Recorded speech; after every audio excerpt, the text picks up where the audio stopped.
எதிர்பார்த்து காத்திருந்த எங்கள் நாட்டை எல்லா மக்களுக்கும் சொந்தமானது என்று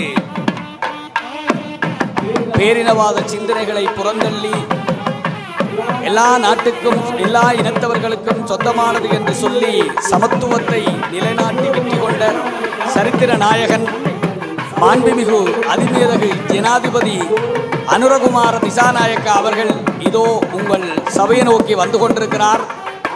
எல்லோரும் ஒருமுறை அமைதியாக எழுந்து நின்று ஆரவாரமின்றி அவருக்கு மரியாதை செய்ய வேண்டும் என்று பணிவன்பாக கேட்டு நிற்கிறோம்.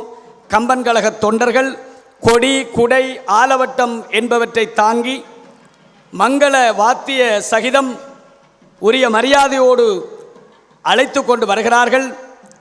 எங்களுடைய கம்பன் கழகத்தினுடைய பெருந்தலைவர் ஜே விஸ்வநாதன் ஐயா அவர்களுடைய பாரியாரும் அறங்காவலர் சபை தலைவி செல்வி மாலா சபாரட்னம் அம்மையார் அவர்களும் ஆரத்தி எடுத்து அவர்களை எங்கள் மரபுக்கிணங்க வரவேற்று உள்ளே அழைத்து வருகிறார்கள்.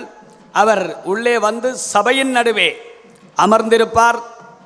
அமைதியாக நீங்கள் ஒத்துழைத்து எங்களுடைய அண்ணாமலை ஐயா அவர்களுடைய பேச்சை கேட்ட பிறகு அதிமேதகு ஜனாதிபதிக்கான கௌரவம் இடம்பெறும். இதன் போதெல்லாம் உங்களுடைய அமைதியையும் ஒத்துழைப்பையும் நாடி நிற்கிறோம்.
ஒரு எளிமை விரும்பியாக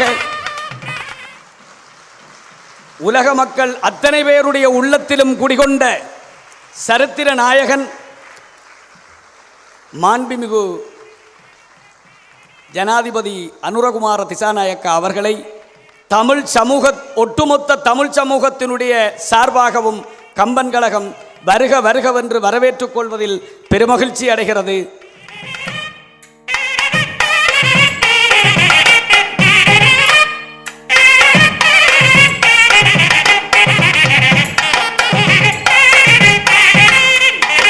இப்பொழுது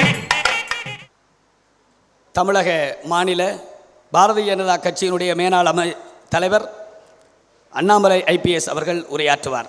அன்பார்ந்த பெரியோர்களே, தாய்மார்களே, இந்த அற்புதமான மேடையில் கடந்த 4 நாட்களாக ஆன்றோர்கள் சான்றோர்கள் எல்லாம் கம்பனை பெருமைப்படுத்தி கொண்டிருக்கின்றார்கள். கம்பனை நம்மோடு சேர்த்து கொண்டிருக்கின்றார்கள்.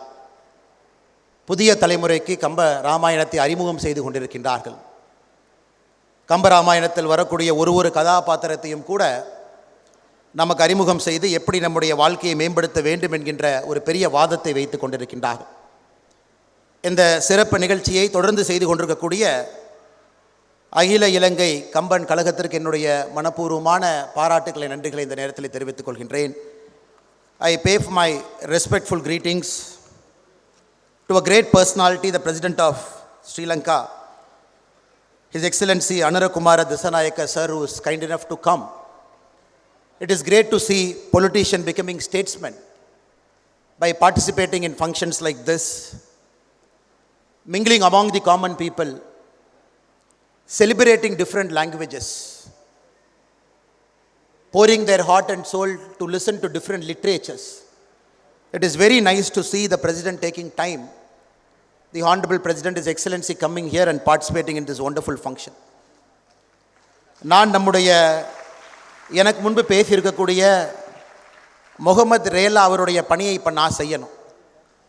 The speaker before me, Dr. Mohammad Rela, who has come all the way from Chennai, he was waiting for the Honorable President's arrival so that he can speak in English and Tamil. So that it is our duty to elevate Kambaramayanam so that others can also understand.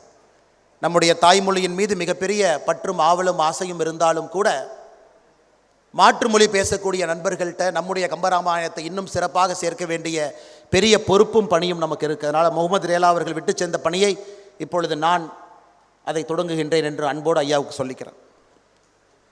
President sir, it is fantastic that you have come. It is also fantastic that you are part of a function where Kambar has written this Kamba Ramayanam about 1000 years back.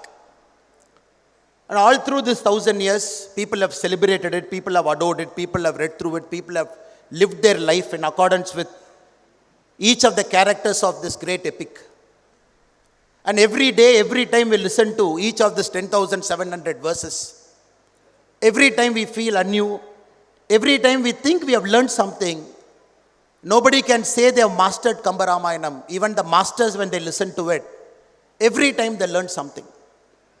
And this is a great stage where there is an Islamic scholar who is sitting on the top. One of the finest surgeons from Chennai, who does about more than 325 liver surgeries, probably the top liver surgeon in the world. He practices a different Islamic faith. And this is also a stage which brings a wonderful person from judiciary, Justice Sasi Mahendran sir, who also shares this stage. This is also a stage where there is a doctor from Chennai, Dr. Priya Ramachandran, who practices Hindu faith, who operates on young children, about 8 to 10 surgeries every day. She is also present here. What is this unique thing which connects everybody beyond our religion? நம்முடைய மதத்தை எல்லாம் தாண்டி கம்பன் ஏதோ ஒரு இடத்துல ஒரு பெரிய பிணைப்பை ஏற்படுத்தி நம்ம எல்லாம் இணைத்திருக்கின்றான்.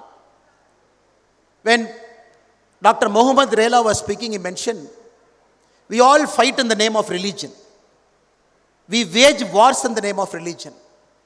கம்ப ராமாயணத்தினுடைய யுத்த காண்டத்தில், யுத்தம் மீன்ஸ் வார், யுத்த காண்டத்தில் when he starts to praise the Lord, கடவுள் வாழ்த்தாக கடவுளை பற்றி அந்த கடவுளுக்கு வடிவம் கம்பன் அவர்கள் கொடுத்த பொழுது எழுதியிருக்கின்றார். அதை முகமது ரேலா அவங்க சொன்னாங்க. இருந்தும் இந்த சபைக்காக நம்முடைய ஜனாதிபதி அவர்களுக்காக மறுபடியும் இதை படிக்கின்றேன். ஒன்றே எண்ணின் ஒன்றே யாம், பல என்று உரைக்கின் பலவே யாம், அன்றே எண்ணின் அன்றே யாம், ஆமே எண்ணின் ஆமே யாம், இன்றே எண்ணின் இன்றே யாம், நன்றே நம்பி குடிவாழ்க்கை நமக்கு இங்கு என்னோ பிழைப்பு அம்மா. If you believe God is one, there is one God. If you believe God is many, there is many God. If you want to ascribe a structure to God, yes, God has got a structure. If you believe God doesn't have a structure, yes, God doesn't have a structure. If somebody believes God is there, yes, God is there. If somebody believes God is not there, yes, God is not there. இது கம்பராமாயணத்தினுடைய யுத்த காண்டத்தில் கடவுள் வாழ்த்த கம்பன் கொண்டு வருகின்றான். ஆனால் 10,700க்கு மேற்பட்ட பாடல்களாக இருந்தாலும் கூட கம்பனுடைய பெருமையை கம்பன் எங்கேயும் எழுதவில்லை. நமக்கு இன்னைக்கு ஆச்சரியம், விக்கிபீடியாவில் போய் கம்பன் யாருன்னு பார்த்தா, ஹூஸ் கம்பன்? குலோத்துங்க சோழன் என்கரேஜ் பண்ணாரு, சடையப்ப வள்ளல் அவர்கள் நிதியுதவி செய்ய எழுத வச்சாரு, ஸ்ரீரங்கம் கோவிலில் கம்பராமாயணத்தை ஏற்றினார். அதன் பிறகு சேர சோழன் யுத்தத்தில் சோழற்றிருந்து சேரன்ட்ட போனார், அவருடைய மகனுக்கு தண்டனை கிடைச்சது. இது மட்டும்தான் தெரியுமோ தவிர, ஆனால் கம்ப ராமாயணத்தில் ஒரு விஷயத்தையும் அவ்வளவு அழகாக கம்பன் எழுதியிருக்கின்றான். அயோத்தியை பற்றி டிஸ்கிரிப்ஷன், அது வால்மீகி ராமாயணத்தில் இல்லாதையெல்லாம் தாண்டி டிஸ்கிரைப் பண்ணுறார். ஒரு மனிதனும் எப்படி இருக்கிறார் சொல்கிறார், தசரத மகாராஜா எப்படி வாழ்ந்தார் சொல்கிறார். ஆனால் எங்கேயும் கூட அந்த கம்ப ராமாயணத்தை எழுதிய கம்பன் தான் எப்படிப்பட்ட மனிதன் எங்கேயும் சொல்லல. அடுத்தவர்களுக்காக, கடவுளுக்காக, மனிதர்களுக்காக, ஒரு குணாபாத்திரங்களுக்கு He has written more than 10,700 songs, not even 100 verse, not even one verse Kamban has written about himself. To say who is he. That is why we call Kamban as Kavi Chakravarti. A person who is the king of all the poets. தன்னை எங்கேயும் முன்னிலைப்படுத்தாம தன்னுடைய காவியத்தை முன்னிலைப்படுத்துறதுனால 1000 ஆண்டுகள் கழித்தும் நாம் எல்லாம் ஒரு சபையில், even after 1000 years, all of us sit in a stage and celebrate this great epic because he chose to elevate the characters, he chose to elevate the story, he chose to elevate the ideal human being, he chose to elevate how an ideal society should be. அதனால்தான் கம்பனுக்கு கவி சக்கரவர்த்தி என்கின்ற பட்டத்தை கொடுத்து நாம் கொண்டாடி கொண்டிருக்கின்றோம்.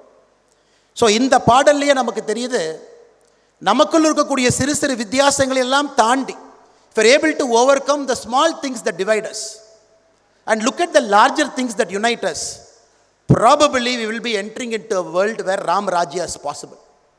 ராம ராஜ்யம் வேண்டும் என்று நினைத்தால் நமக்குள் இருக்கக்கூடிய சிறு சிறு வித்தியாசங்கள் எல்லாம் தாண்டி நம்ம இணைக்கக்கூடிய பெரிய பந்தங்களை ஒன்றாக உற்று நோக்கும் பொழுது ராம ராஜ்யம் நம்முடைய காலத்தில் சமகாலத்தில் நடப்பதற்கான ஒரு வாய்ப்பை நாம் எல்லோரும் கூட கொண்டாட போகின்றோம்.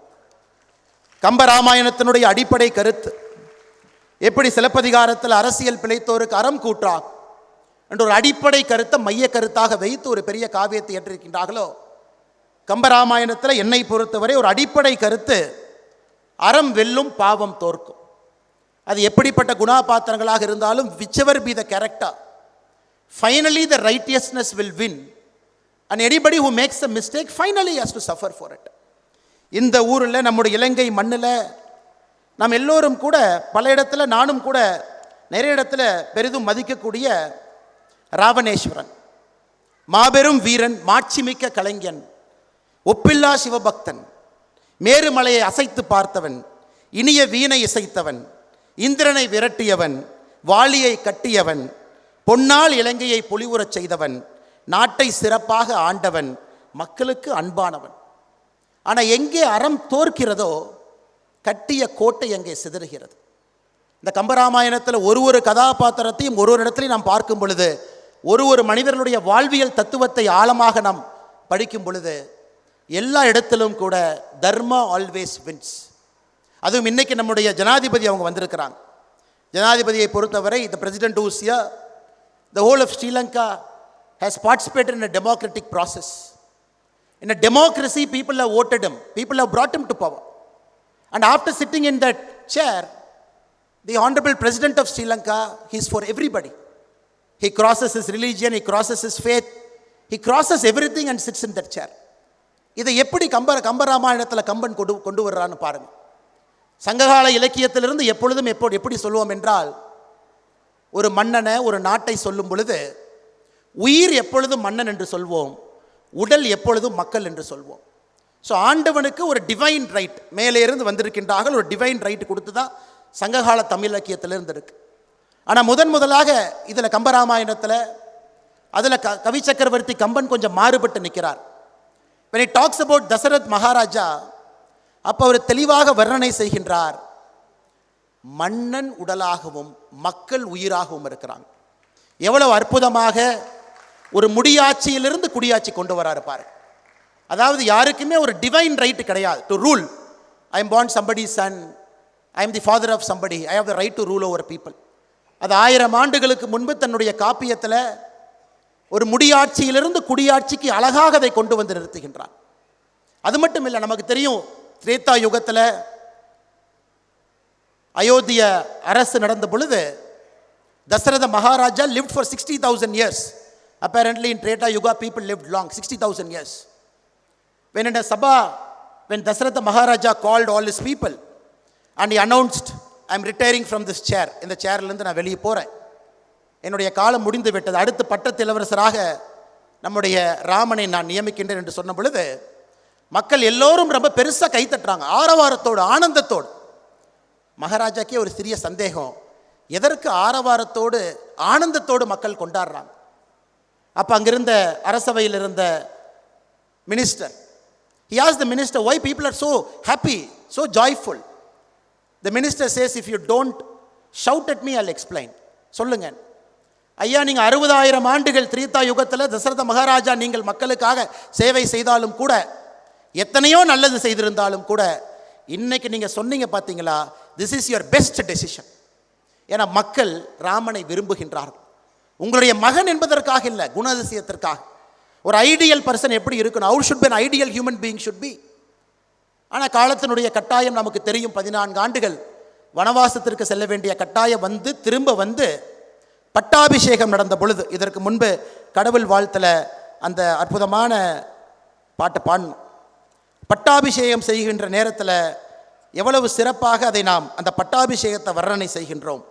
அரியணை அனுமான் தாங்க, அங்கதன் உடைவாள் ஏந்த, பரதன் வெண்குடை கவிக்க, இருவரும் கவரி பெற்ற, விரைசரி குழலி ஓங்க, வெண்ணெய் ஊர் சடையன் தங்கள், மரபுலோர் கொடுக்க, வாங்கி வசித்தனை புனைந்தான் மௌலி. இதில் எல்லா here Kamban explains about every single character. யார் இருக்கிறா, யார் த்ரோனை ஹோல்ட் பண்ணுறா, who's holding the throne, who's having the sword in his hand, who is carrying the umbrella which signifies Chakravarti is taking power, where is Sita Parati. He explains everybody in that scene. But there is one person Kamban intentionally did not explain. It is Rama. எல்லோரை பற்றியும் சொல்லுகின்றான். பட்டாபிஷேகத்தில் எல்லோரும் என்ன செய்கிறாங்க, ஆனால் ஒருவர் மட்டும் யார் அதை பற்றி பேசவில்லைன்னா ராமர். அப்போ தலையில் கிரீடம் வைக்கிறாங்க. கிரீடம் யாருக்கு வைக்கிறாங்க? இங்கேயும் அற்புதமாக தி honourable president will appreciate this fact. Kamban very beautifully says, when the freedom was kept, he never mentioned who, he mentioned who kept the freedom, on whose head he never mentioned. அடுத்த பாடல்ல போறார், அங்க இருக்கக்கூடிய மக்களுக்கெல்லாம் தன்னுடைய தலையின் மீது ஒரு சின்ன பாரம் இருந்ததாக மக்கள் உணர்ந்தார். People felt there is some small weight in their head. 3 உலகத்தில் இருக்கக்கூடிய மக்களுக்கும் அந்த பாரம் ஏற்பட்டிருப்பதாக கம்பன் சொல்லுகின்றான். All the people who lived in the 3 loks, even they felt there is a small weight in their head. ராமனுக்கு வைக்கப்பட்ட கிரீடம் என்பது ஒரு குடிமகனுடைய தலையின் மீது வைக்கப்பட்ட கிரீடமாக 3 உலகத்தில் இருக்கக்கூடிய மக்கள் எல்லோரும் உணர்ந்தார்கள் என்று. ஒரு குடியாட்சிக்கு எவ்வளவு முக்கியத்துவத்தை, முடியாட்சி நடக்கக்கூடிய சமயத்தில் எவ்வளவு அற்புதமாக நம்முடைய கம்ப ராமாயணத்தில் கவி சக்கரவர்த்தி கம்பன் அவர்கள் சொல்லி இருக்கின்றார். இதெல்லாம் பார்க்கும் பொழுது காலத்தை கடந்து நிற்கக்கூடிய ஒரு காப்பியம். ஒரு மனிதனும் படித்து தன்னுடைய வாழ்க்கையை அதற்கு தகுந்தார் போல் வாழ வேண்டிய ஒரு கட்டாயம் இந்த உலகத்தில் இந்த நேரத்தில் 21st century இருக்க வேண்டிய ஒரு கட்டாயம் நமக்கு இருக்கு. இப்போ Ramarajyam, for politicians the fancy word. when I get elected to power, I promise you Ramarajya. so everybody will ask, what is Ramarajya? so ராமராஜ்யாவுடைய அடிப்படை தத்துவத்தை நாம் சொல்லி இருக்கின்றோம். ராமராஜ்யத்தினுடைய அடிப்படை தத்துவம் என்பது முடியாட்சி கிடையாது, குடியாட்சி. It is not a hereditary transfer of power. It is people selecting a king or a person whom they love and adore, and people celebrate as if they are sitting in that throne. ராமராஜ்யத்தினுடைய அடிப்படை இதை இன்னும் கொஞ்சம், ஏன்னா நான் when கம்பவாரதி ஐயா when he called me to speak, the only thing I thought is, இரும்படிக்கிற இடத்துல ஈக்கு என்ன வேலை? அண்ணாமலை கம்பராமாயணம், இது பொருத்தமே இல்லாத ஒரு வார்த்தை. பெரிய மனிதர்கள் இங்கே இருக்கின்றார்கள், கம்பராமாயணத்தை கரத்து குடித்தவர்கள் இருக்கின்றார்கள், அதை போல் வாழ்ந்தவர்கள் இருக்கின்றார்கள். இரும்படிக்கிற இடத்துல ஈக்கு என்ன வேலை? ஆனாலும் ஈயினுடைய சத்தமும் கேட்க வேண்டும் என்று ஐயா விருப்பப்படுகின்றார் என்று நினைத்தேன். அந்த ஈயினுடைய வார்த்தையும் கேட்கணும். Even the voice of the house fly should be heard in the sabha. So that is why I thought it is a great privilege to come and talk. அதில் அடிப்படை 4 விஷயங்கள், சாஸ்திரங்கள்.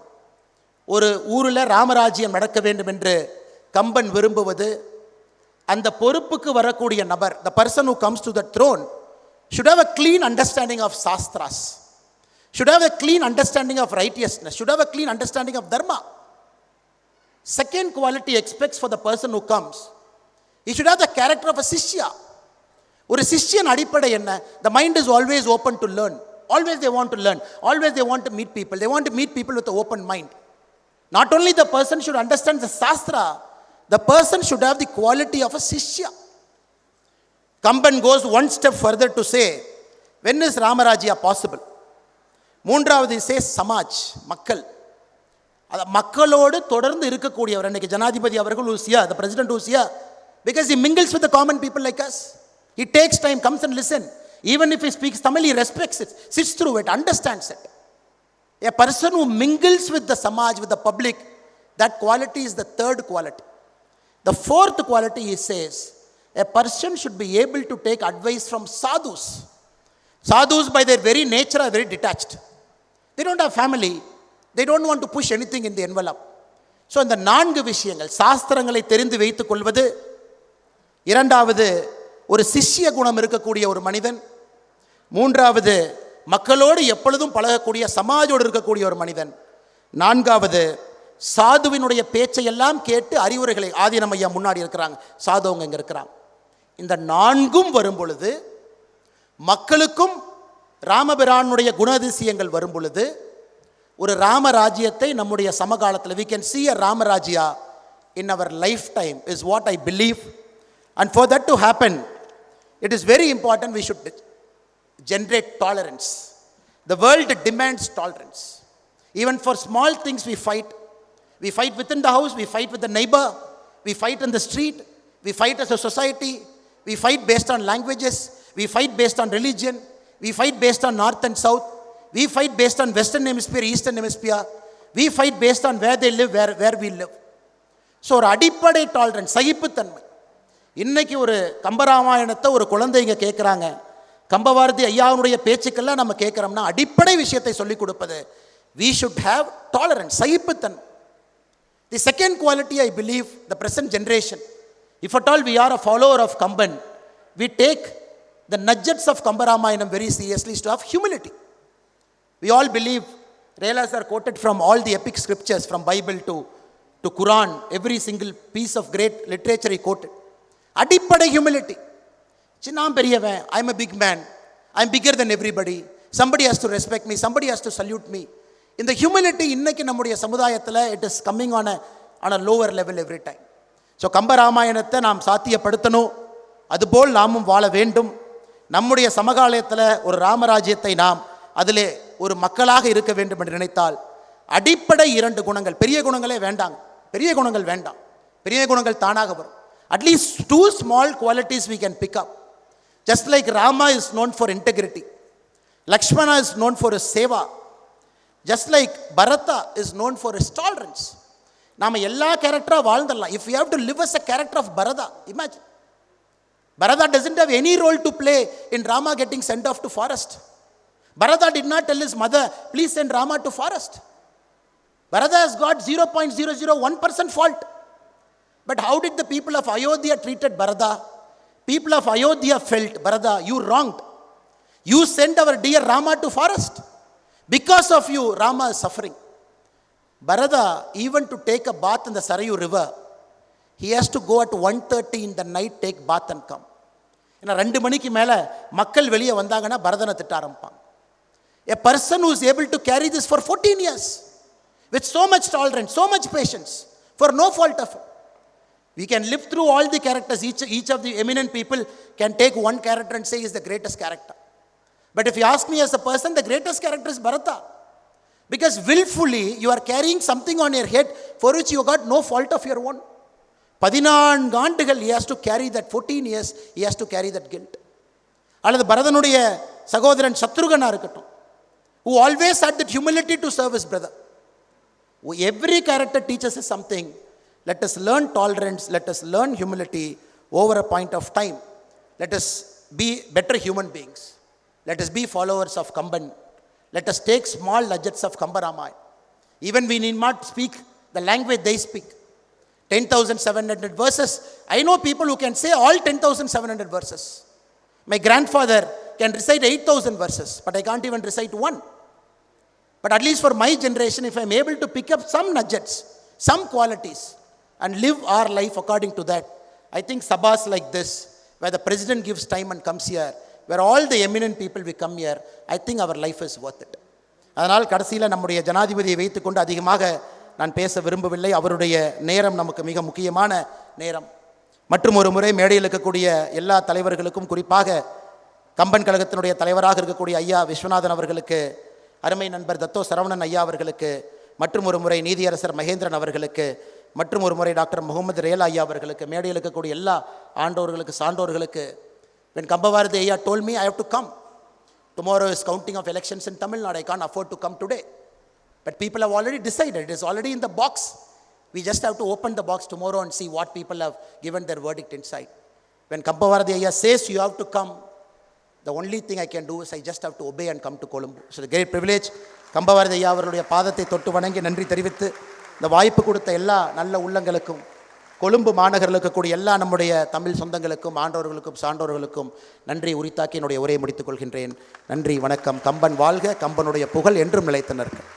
தமிழ்நாட்டையும் உலக நாடுகளையும் தன் குரல் வல்லமையால், ஆளுமையால், அரசியல் சாணக்கியத்தால் மிக சொற்ப காலத்துக்குள் திரும்பி பார்க்க வைத்த ஒரு மேலான அரசியல்வாதி இன்றைக்கு மிக எளிமையான ஒரு வருகையாக இங்கே வந்து எங்களுடைய இந்த கம்பச்சபையை பெருமை செய்திருக்கிறார்.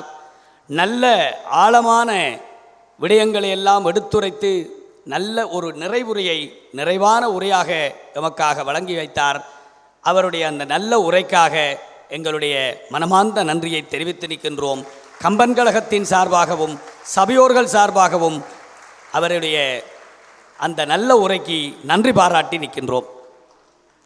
தொடர்ந்து இன்றைய மாலை நேர நிகழ்வில் சான்றோர் கௌரவம் இடம்பெற இருக்கின்றது. முதலாவதாக கௌரவம் பெற இருப்பவர் இலங்கை தேசமானிய கரு ஜெயசூர்யா அவர்கள்.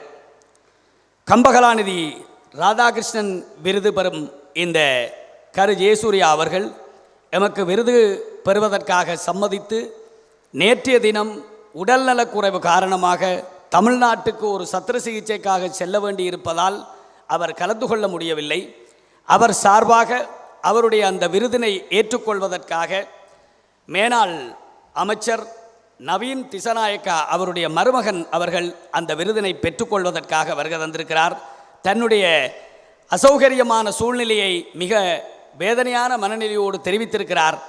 தான் இந்த கம்பச்சபையை அவமதித்ததாக கருத வேண்டாம், நிச்சயமாக இந்த கம்பச்சபையில் கலந்து கொள்வதற்கு மிகுந்த ஆர்வத்தோடு நான் காத்திருந்தேன், என் உடல்நலக் குறைவு கலந்து கொள்ள முடியாமல் செய்திருந்தது என்று மனவருத்தத்தோடு செய்தி தெரிவித்திருக்கிறார். இப்பொழுது அந்த கரு ஜெயசூரி அவர்களுக்கான விருது பட்டியத்தை ஸ்தாபித செயலர் குமாரதாசன் அவர்கள் வாசித்து வழங்குவார். அவருக்கான அந்த கௌரவத்தை பெறுவதற்காக அவர் சார்பாக வருகை தந்திருக்கின்ற மேனாள் அமைச்சர் நவீன் திசநாயக்க அவர்கள் கம்பன் கழகத்தினுடைய சகல மரியாதையோடும் மேடைக்கு அழைத்து வரப்படுகிறார். பூரண கும்பம் தாங்கி கொடி குடை ஆலவட்டத்தோடு இந்த நாட்டினுடைய மிக நல்ல ஒரு அரசியல் தலைவராக சிங்கள சமூகத்தைச் சேர்ந்தவராக இருந்த போதிலும் அனைவருக்கும் வணக்கம். கம்ப கலாநிதி ராதாகிருஷ்ணன் விருது பெறுபவர் ஸ்ரீலங்கா அபிமானிய கரு ஜெயசூரிய அவர்கள், மேனாள் சபாநாயகர், இலங்கை பாராளுமன்றம். அரசியல் பண்பாளன், பலர் புகழ அரசியலில் பண்போடு வாழ்ந்த மகன், நலம் திகழ அவை முதல்வர் ஆகித்தான் நடுநிலைமை, நிலமதனில் காத்த மகன் நிகரில்லா விருது பல, தளமதனில் பெற்றேதான் தன் பெருமை உணர்த்தியவன். இலங்கை தேசத்தின் உயரிய அரசியல் நாயகனாக விளங்கியவர் இவர். வணிக உலகிலும் வானளாவிய புகழ் பெற்ற முன்னோடி. அமைச்சு பொறுப்புகளை அருமையாக ஏற்று நிறைவேற்றி இலங்கை ஜனநாயக சோசலிச குடியரசின் 8வது பாராளுமன்றத்தின் மாண்புமிகு சபாநாயகராக உயர்ந்த பெருந்தகை. கொழும்பு மாநகர சபையின் முன்னாள் மாண்புமிகு முதல்வராகவும் மேல் மாகாண சபையின் எதிர்க்கட்சி தலைவராகவும் அரசியல் அரங்கில் தனித்துவ முத்திரை பதித்தவர். மின்சக்தி மற்றும் எரிசக்தி, பொது நிர்வாகம் மற்றும் உள்நாட்டு அலுவல்கள், உள்ளூராட்சி மற்றும் மாகாண சபைகள், ஜனநாயக சீர்திருத்தங்கள், புத்த சாசனம் போன்ற முக்கிய அமைச்சு பொறுப்புகளை திறம்பட வகித்த திறன்மிக்க தலைவர். இலங்கையின் உயரிய தேசிய கௌரவமான ஸ்ரீலங்கா அபிமானிய விருதை பெற்ற பெருமைமிகு தலைவர். மேலும் அப்துல் கலாம் தொழில்நுட்ப அறிவியல் நிறுவனம் வழங்கிய ஆசியாவின் பெருமை விருதையும் ஜப்பானிய பேரரசின் உயரிய விருதுகளையும் அலங்கரித்த சிறப்புமிக்க மாமேதை. தமது அரசியற் பணிகளாலும் ஜனநாயக செயற்பாடுகளாலும் பெரும் புகழ் கொண்ட ஸ்ரீலங்கா அபிமானிய கரு ஜெயசூரிய அவர்களுக்கு கொழும்பு கம்பன் கழக முன்னாள் செயலர் அமரர் பொன் பாலசுந்தரம் அவர்களால் நிறுவப்பட்ட கம்ப கலாநிதி இரா ராதாகிருஷ்ணன் விருதினை 2026ஆம் ஆண்டு கொழும்பு கம்பன் விழாவில் வழங்கி கௌரவிப்பதில் அகில இலங்கை கம்பன் கழகம் பெருமை கொள்கிறது. அவருக்கான விருது கேடயத்தை கொழும்பு கம்பன் கழகத்தினுடைய பெருந்தலைவர் மாண்புமிகு ஜே விஸ்வநாதன் ஐயா அவர்கள் வழங்கி வைக்கிறார்.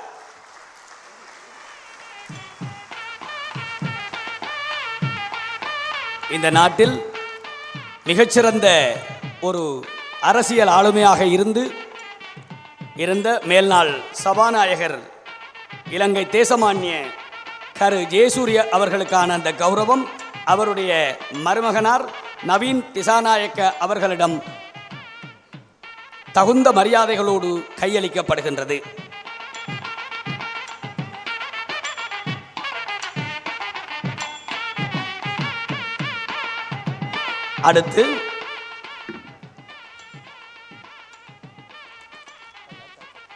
அடுத்து வித்துவ சிரோன்மணி பொன்னம்பல பிள்ளை விருது. இந்த விருதை பெறுபவர் டாக்டர் பிரதாப் ராமானுஜம்.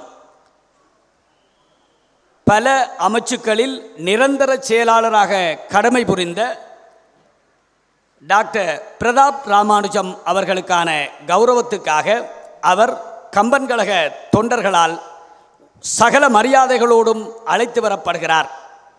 பூரண பொற்குடம் தாங்கி கொடி குடை ஆலவட்டத்தோடு தமிழர் மரபுக்கிணங்க சகல மரியாதைகளோடும் அழைத்து வரப்படுகிறார்.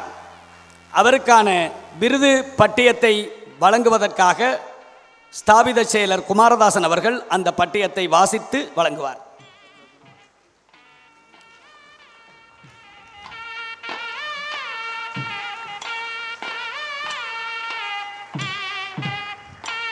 வித்துவ சிரோன்மணி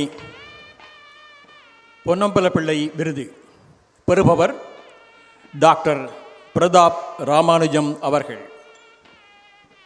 மேனாள் நிரந்தர செயலாளர் சுற்றுலா அமைச்சு. மலையகத்தின் சூரியன். மலையகத்தின் சூரியனாய் வந்துதித்த பெருமனிதன் நிலை நின்று அயராது நிமிர்ந்தேதான் புகழ் கொண்டோன். விலையில்லா பதவி பல வீருடனே ஏற்றிருந்தோன். கலை சிறக்க கற்றுயர்ந்து கண்ணியனாய் வாழ்ந்த மகன். தேசிகர் ராமானுஜம் சரோஜினி தம்பதியரின் புதல்வராகிய பிரதாப் அவர்கள் 1948ஆம் ஆண்டு இந்தியாவின் சென்னையில் பிறந்தார். அவரது தந்தையார் நாடாளுமன்ற உறுப்பினராகவும் கண்டி மாநகர சபை உறுப்பினராகவும் துணை மேயராகவும் இலங்கை இந்திய காங்கிரஸ் அமைப்பின் நிறுவன உறுப்பினராகவும் திகழ்ந்த புகழ்மிக்க பொது சேவையாளர் ஆவார். அவரது தாயார் டாக்டர் சரோஜினி ராமானுஜம் அவர்கள் இலங்கை தொழிலாளர் காங்கிரஸ் மகளிர் அணியின் முதல் தலைவராகவும் கண்டி சைவ மங்கையர் கழகத்தின் தலைவராகவும் பணியாற்றியவர். பிரதாப் அவர்கள் தனது ஆரம்ப கல்வியை கண்டி ட்ரினிட்டி கல்லூரியில் பெற்றார். பின்னர் பேராதனை இலங்கை பல்கலைக்கழகத்தில் விஞ்ஞானத்துறையில் பட்டம் பெற்றார். அதனைத் தொடர்ந்து இங்கிலாந்தின் பிரிஸ்டல் பல்கலைக்கழகத்தில் தேசிய பொருளாதார கொள்கையில் முதுநிலை பட்டமும் ஆஸ்திரேலியாவின் கேன்பரா பல்கலைக்கழகத்தில் பொருளாதாரத்தில் கலாநிதி பட்டமும் பெற்று தமது கல்வி பயணத்தை மேன்மையுற நிறைவு செய்தார். பொது சேவையில் 38 ஆண்டுகள் அர்ப்பணிப்புடன் பணியாற்றிய இவர் அதில் 13 ஆண்டுகள் அமைச்சின் செயலாளராக உயரிய பொறுப்பில் விளங்கினார். இன்று ஓய்வு பெற்ற நிரந்தர செயலாளராக இவர் சிறப்புற போற்றப்படுகிறார். மேலும் பேன் ஏஷியன் பவர் நிறுவனத்தின் தலைவராகவும் முதன்மை நிர்வாக அதிகாரியாகவும் 12 ஆண்டுகள் திறம்பட சேவை செய்தார். பொதுச்சேவை ஆணைக்குழு உறுப்பினராகவும் அமைப்புச்சபை உறுப்பினராகவும் பணியாற்றி நாட்டின் நிர்வாகத்துறையில் முக்கிய பங்காற்றினார். அத்துடன் சென்ஃபின் சொத்து மேலாண்மை நிறுவனம், சிலோன் தானிய களஞ்சிய நிறுவனம், 3 ஏக்கர்ஸ் பண்ணை நிறுவனம் ஆகியவற்றில் ஆலோசகராகவும் சர்வதேச நீர் மேலாண்மை நிறுவனத்தின் தலைமை இயக்குநராகவும் பணியாற்றி பல துறைகளை தமது அறிவாலும் அனுபவத்தாலும் பொலிவூட்டினார். தமது தலை சிறந்த நிர்வாக பணிகளால் பெரும் புகழ் கொண்ட டாக்டர் பிரதாப் ராமானுஜம் அவர்களுக்கு அமரர் கே விஜயாலயன் நினைவாக எஸ் கணபதி பிள்ளை அவர்களால் நிறுவப்பட்ட வித்துவ சிரோமணி பொன்னம்பிள்ளை விருதினை 2026ஆம் ஆண்டு கொழும்பு கம்பன் விழாவில் வழங்கி கௌரவிப்பதில் அகில இலங்கை கம்பன் கழகம் பெருமை கொள்கிறது.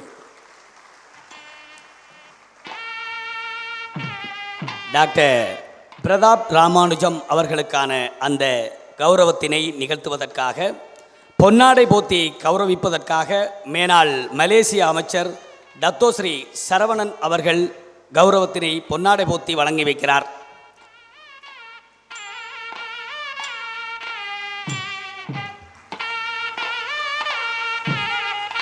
அவருக்கு மாலை அணிந்து மரியாதை செய்வதற்காக பாரதிய ஜனதா கட்சியினுடைய மேனாள் தமிழ் மாநில தலைவர் திரு அண்ணாமலை IPS அவர்கள் மாலையிட்டு மரியாதை செய்கிறார். கொழும்பு கம்பன் கழகத்தினுடைய பெருந்தலைவர் ஜே விஸ்வநாதன் ஐயா அவர்கள் அவருக்கான விருது கேடயத்தை வழங்கி சிறப்பிக்கிறார். சபை நிறைந்த கரகோஷத்தால் அந்த அற்புத சேவையாளருக்கு இந்த கௌரவம் கிடைக்கப்பெறுகிறது.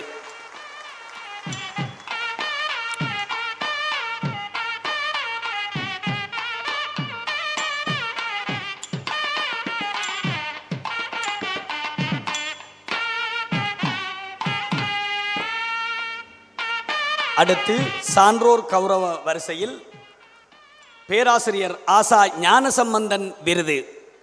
பேராசிரியர் ஆசா ஞானசம்பந்தன் விருதினை பெறுவதற்காக விடைக்கொடி செல்வர் சின்னத்துரை தனபாலா அவர்கள் வருகை தருகிறார். அவரை கம்பன் கழக தொண்டர்கள் சகல மரியாதைகளோடும் அழைத்து வருகிறார்கள்.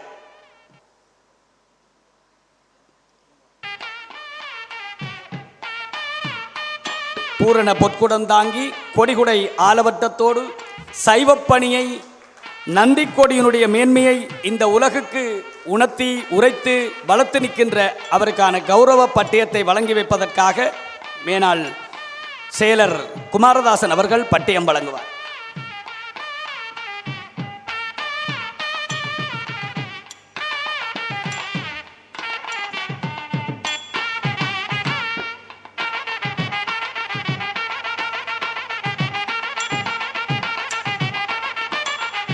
பேராசிரியர் ஆசா ஞானசம்பந்தன் விருது பெறுபவர் விடைக்கொடி செல்வர் சின்னத்துரை தனபாலா அவர்கள். சகமெல்லாம் பரப்பியவன், சைவமதை தன்னுயிராய் தளர்வின்றி போற்றியவன், வையமெல்லாம் வாழ்வதற்கு வழி செய்த பெரும் மனிதன், உய்ய வழி ஈதெனவே உணர்ந்தேதான் நந்தியதன், செய்ய பெருங்கொடியினையே சிகமெல்லாம் பரப்பியவன். காங்கேசன் துறையைச் சேர்ந்த புகழ்பெற்ற தர்மசீலர் சின்னத்துரை எனும் பெரியாரின் வழித்தோன்றலாக பிறந்த இவர் வணிகம், சமயம், சமூக சேவை ஆகிய துறைகளில் தன்னிகரற்ற பங்களிப்புகளை செய்த பெருந்தகையாளர். தனது ஆரம்ப கல்வியை கொழும்பு சைவ மங்கையர் கழகத்திலும், இடைநிலை கல்வியை தெல்லிப்பளை மகாஜன கல்லூரியிலும், உயர்கல்வியை பம்பலப்பட்டி இந்து கல்லூரி, ரத்மலான இந்து கல்லூரி ஆகியவற்றிலும் பயின்றார். பாடசாலை கல்விக்கு பின்னர் தந்தையாரின் வழிகாட்டலில் லீலா ஸ்டோர்ஸ் நிறுவனத்தில் இணைந்து வணிக நுணுக்கங்களையும் மனிதநேய பண்புகளையும் வளர்த்து கொண்டார். பின்னர் அதே நிறுவனத்தின் பணிப்பாளர் சபை உறுப்பினராக உயர்ந்து அதன் வளர்ச்சியில் முக்கிய பங்கு வகித்தார். ஏர் லங்கா, ஒரியன் லங்கா ஆய்வு அபிவிருத்தி நிறுவனம் உள்ளிட்ட பல அமைப்புகளில் பணிப்பாளர் சபை உறுப்பினராகவும், நந்தி டிராவல்ஸ், டினோஷன் ட்ரேடிங் கம்பெனி போன்றவற்றில் முகாமைத்துவ பணிப்பாளராகவும் சிறப்பாக செயற்பட்டார். ஏர்லங்கா பணிப்பாளர் சபையில் பணியாற்றிய காலத்தில் விமான நிலைய நிர்வாகத்தில் தமிழர்கள் பலர் இணைந்து கொள்ள வழி சமைத்தார். விமான நிலைய அறிவிப்புகளில் தமிழ் மொழியை ஒலிக்கச் செய்தது இவரது முக்கிய சாதனையாகும்.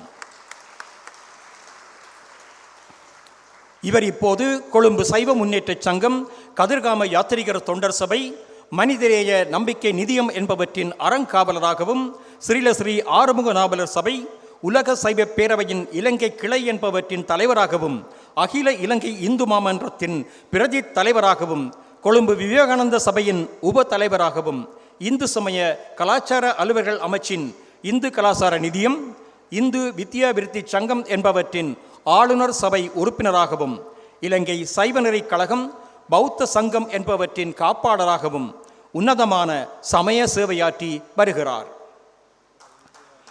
பாணந்துறை கந்தசுவாமி கோவில், திருமுருகண்டி பிள்ளையார் கோயில் நிர்வாக சபைகளில் முக்கிய பதவிகளையும் வகித்து வருகிறார். போரால் பாதிக்கப்பட்ட மக்களுக்கு உதவி செய்து மனித நேய பணிகளில் ஈடுபட்டதோடு உலகின் பல நாடுகளில் நடைபெற்ற சைவ மாநாடுகளில் கலந்து சிறப்பித்துள்ளார். உலகளாவிய நிலையில் நந்திக்கொடியின் சிறப்பை எடுத்துச் சென்றது இவரது மகத்தான சேவையாகும். இதனால் இவர் விடைக்கொடி செல்வர் எனும் விருது வழங்கி கௌரவிக்கப்பட்டார். மேலும் நந்திக்கொடியின் முக்கியத்துவம் பெருமைகளும் நந்தி கொடியேற்றி கொடிக்கவி பாடி போன்ற நூல்களையும் வெளியிட்டுள்ளார். மொத்தத்தில் சமயப்பற்றுறுதி, சமூக பொறுப்பு ஆகியவற்றோடு வாழ்ந்து வரும் விடைக்கொடி செல்வர் சின்னத்துரை தனபாலா அவர்களுக்கு திரு சூனா திருஞான சம்பந்தர் அவர்களால் தனது தந்தையார் அமரர் கானா சுப்பிரமணியம் அவர்களின் நினைவாக நிறுவப்பட்ட அமரர் பேராசிரியர் ஆசா ஞானசம்பந்தன் விருதினை 2026ஆம் ஆண்டு கொழும்பு கம்பன் விழாவில் வழங்கி கௌரவிப்பதில் அகில இலங்கை கம்பன் கழகம் பெருமை கொள்கிறது.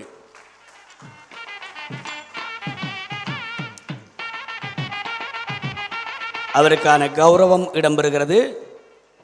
பொன்னாடை போர்த்தி மாலையிட்டு விருதுக்கேடயம் வழங்கி வைப்பதற்காக மலேசிய அமைச்சர், தமிழகத்தினுடைய பாரதிய ஜனதா கட்சியினுடைய தலைவர், எங்கள் கொழும்பு கம்பன் கழகத்தினுடைய பெருந்தலைவர் ஆகியோர் அந்த கௌரவத்தினை நிகழ்த்தி வைக்கிறார்கள்.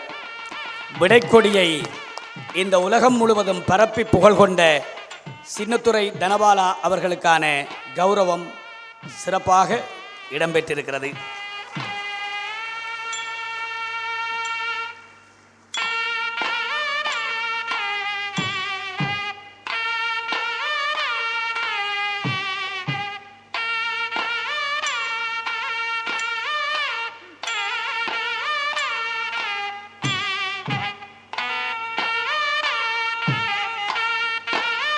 அடுத்து சான்றோர் கௌரவம் பெறும் அடுத்த சான்றோர் காப்பியக்கோ ஜின்னா சர்புத்தீன் அவர்கள்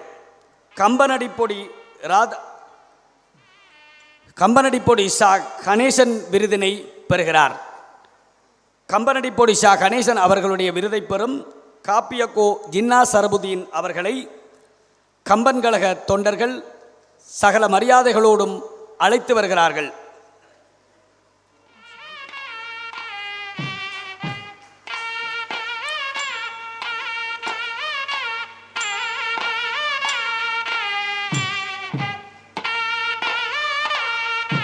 ஒரு மருத்துவராக, ஒரு கவிஞராக இந்த மண்ணில் அவர் ஆற்றிய சேவைகளை பாராட்டி விருது பட்டயம் வாசித்து வழங்குவதற்காக மேனாள் கழக செயலர் குமாரதாசன் அண்ணன் அவர்கள் அந்த பட்டயத்தை வாசிக்கிறார்.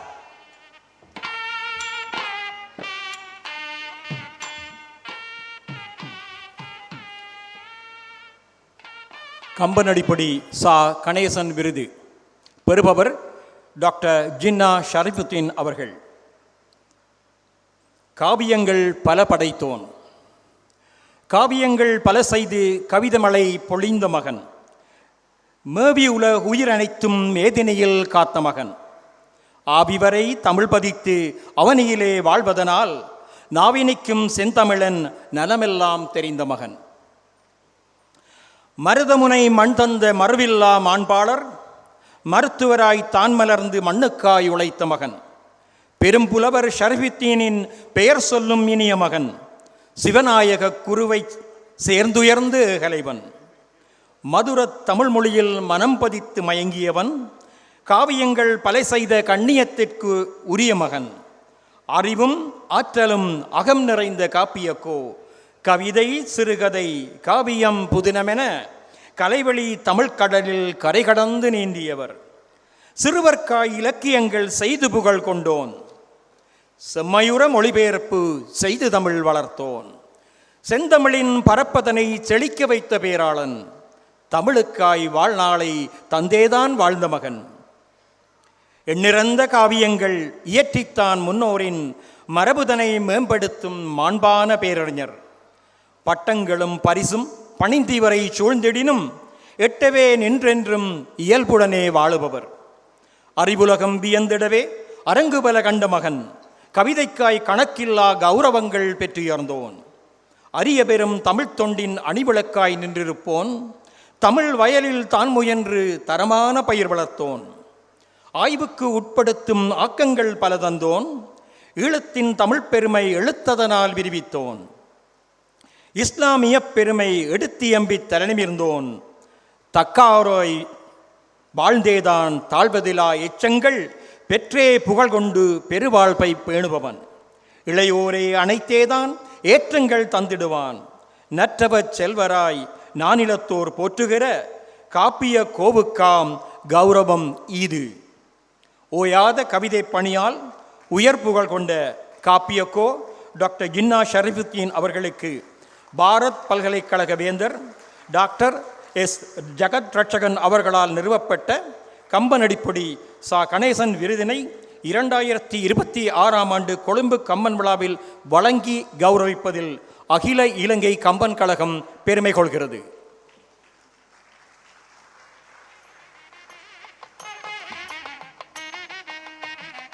காப்பியக்கோ ஜின்னா சரபுதீன் அவர்களுக்கு பொன்னாடை போத்தி கௌரவிப்பதற்காக மலேசிய மேனாள் அமைச்சர் டத்தோஸ்ரீ டாக்டர் எம் சரவணன் அவர்கள் கௌரவத்தினை வழங்குகிறார். அவருக்கு மாலை இட்டு மரியாதை செய்வதற்காக பாரதிய ஜனதா கட்சியினுடைய மேனாள் தமிழக தலைவர் திரு அண்ணாமலை அவர்கள் அந்த கௌரவத்தினை வழங்குகிறார். கொழும்பு கம்பன் கழகத்தினுடைய பெருந்தலைவர் ஜே விஸ்வநாதன் ஐயா அவர்கள் விருது கேடயத்தை வழங்கி கௌரவம் செய்கிறார்.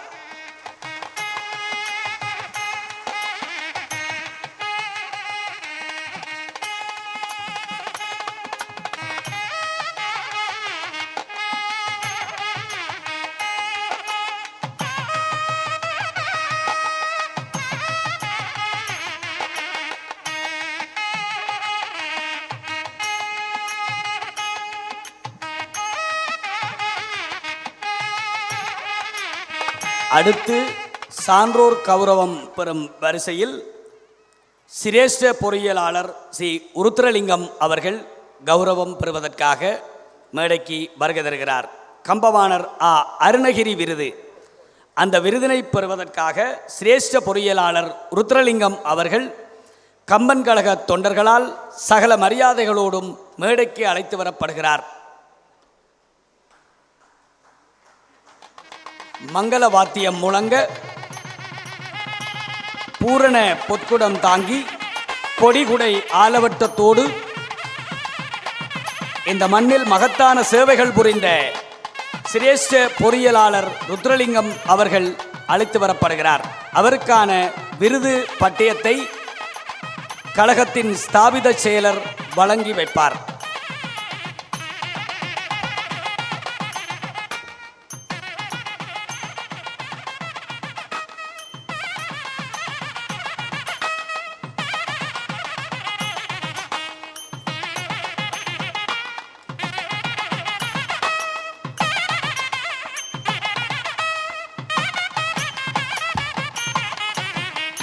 கம்பவாணர் சி அருணகிரி விருது பெறுபவர் சிரேஷ்ட பொறியியலாளர் சி உருத்திரலிங்கம் அவர்கள். பணிப்பாளர் ரூலின்ஸ் தனியார் நிறுவனம். அரிய பெரும் திறனாளன். ஒப்பற்ற தந்திரத்தால் உயர்வடைந்து யாழ் மண்ணில் செப்பரிய நுட்பங்கள் செய்தேதான் மாடங்கள் தப்பின்றி அமைக்கும் வகை தானறிந்து பலருக்கும் அப்பதிவை உணர்த்தியவன் அரிய பெரும் திறனாளன். இலங்கை நிர்மாணத்துறை முன்னோடிகளில் ஒருவரான சிரேஷ்ட பொறியியலாளர் சிவலிங்கம் உருத்திரலிங்கம் அவர்கள் யாழ்ப்பாணம் ஏழாலையில் பிறந்தார். இவர் குடிசார் பொறியியற் துறையில் 55 வருடங்களுக்கு மேற்பட்ட அனுபவம் வாய்த்தவர். பேராதனை பல்கலைக்கழகத்தில் தனது பொறியியல் பட்டத்தினை 1ஆம் தரத்தில் பூர்த்தி செய்தபின் பொதுநலவாய திட்டத்தின் புலமை பரிசிலை பெற்று நிர்மாண பொறியியற் துறையில் பிரித்தானியாவில் முது விஞ்ஞானி பட்டத்தினை பெற்றார். தொடர்ந்து இத்துறையில் சிறப்பு தேர்ச்சி பெற்று பட்டய பொறியியலாளர் தகமையையும் பெற்றுக்கொண்டார். தான் பெற்ற கல்வி தனது தாய் நாட்டிற்கு பயன்பெற வேண்டும் எனும் நோக்கில் மீண்டும் இலங்கைக்கு திரும்பி வந்த இவர் மகாபலி அபிவிருத்தி அதிகார சபையில் பணியாற்றத் தொடங்கினார். 1983ஆம் ஆண்டு நாட்டில் ஏற்பட்ட அசாதாரண சூழ்நிலையால் அப்பதவியை ராஜினாமா செய்துவிட்டு யாழ் மண்ணில் பொறியியல் சார் நிறுவனங்களை நிறுவி தொடர்ந்து சேவையாற்றி வருகிறார். நீர்ப்பாசன வீதி கட்டமைப்பு பொறியியலாளராக நீண்ட அனுபவம் வாய்ந்த இவர் இலங்கை பொறியியலாளர் சங்க நிறுவனத்தில் மிக நீண்டகால அங்கத்தவராக உள்ளார். நிர்மாணத் துறையின் நிபுணரான இவர் புதுமை தொழில்நுட்பத்தால் 6 நாட்களில் வீடு சமைத்த பெருமைக்கு உரியவர். எரிக்கப்பட்ட யாழ் நூலகத்தை தமது பொறியியல் அறிவால் இடிக்காமல் மீட்டெடுத்து வரலாறு காத்த வல்லுனர். ஷெல் தாக்குதலில் சிதைந்த நீர் தாங்கியை நிர்மாணத்துறைசார் தன் புலமையால் வீழாமற் காத்து தந்தவர். வீரசிங்கம் மண்டபம் முதல் மில்லர்ஸ் கட்டிடம் வரை அழிவின் விளிம்பில் நின்ற வரலாற்று சின்னங்கள் பலவற்றின் பாதுகாவலர். மந்திகை முதல் முல்லைத்தீவு வரை போரினால் சிதைந்த நகரங்களை தன் நிர்மாண பணியால் நிமிர்த்திய பெருந்தகை. தன் துறைசார் நூல்கள் அருகியிருக்கும் நிலையில் ஒப்பந்த முகாமைத்துவத்தில் நூல்கள் பல தந்து இளையோர்க்கு வழிகாட்டிய இவர் தொழில்நுட்ப சொற்களை கொண்ட ஆங்கில தமிழ் அகராதி ஒன்றை தற்போது வெளியிடவுள்ளார். நிர்மாண தொழில் சம்பந்தமாக ஏற்படும் சிக்கலான பிணக்குகளை தீர்க்கும் நேர்மையான நடுவராக இதுவரை 70க்கும் மேற்பட்ட தீர்ப்புகளை இவர் வழங்கியுள்ளமை குறிப்பிடத்தக்கதாகும். சமூக தொண்டின் சிகரமாக தொடர்ந்து பணியாற்றிய இவர் வறுமை கோட்டுக்கு கீழே வாடிய மக்களுக்கும் மாற்றுத் திறனாளருக்கும் மாவீரர் குடும்பங்களுக்கும் இலவசமாக இல்லங்கள் அமைத்து தந்த ஏந்தல். கல்வி நிதியங்கள் உருவாக்கி இளையோர் அறிவை தொடர்ந்து வளர்த்து வரும் வள்ளல். நிர்மாணத் துறையில் நிகரற்ற சாதனைகள் செய்த சிரேஷ்ட பொறியியலாளர் சி. உருத்திரலிங்கம் அவர்களுக்கு கம்பகாவலர் புதுவை நானா கோவிந்தசாமி முதலியார் அவர்களால் நிறுவப்பட்ட கம்பவாணர் ஆனா அருணகிரி விருதினை 2026ஆம் ஆண்டு கொழும்பு கம்பன் விழாவில் வழங்கி கௌரவிப்பதில் அகில இலங்கை கம்பன் கழகம் பெருமை கொள்கிறது.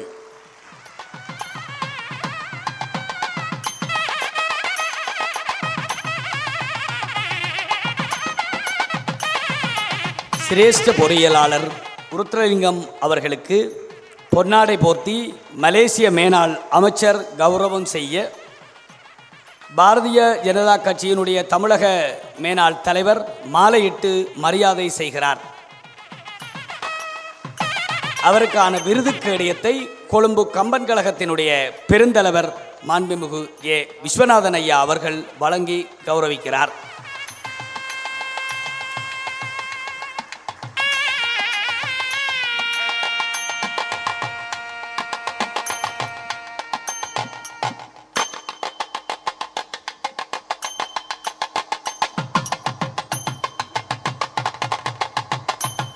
தொடர்ந்து மகாவித்வான் கணேசையர் விருது. இந்த மகாவித்வான் கணேசையர் விருதினை பெறுவதற்காக அரச அதிபர் திரு ஆ. உமா மகேஸ்வரன் அவர்கள் கம்பன் கழக தொண்டர்களால் சகல மரியாதைகளோடும் மேடைக்கு அழைத்து வரப்படுகிறார்.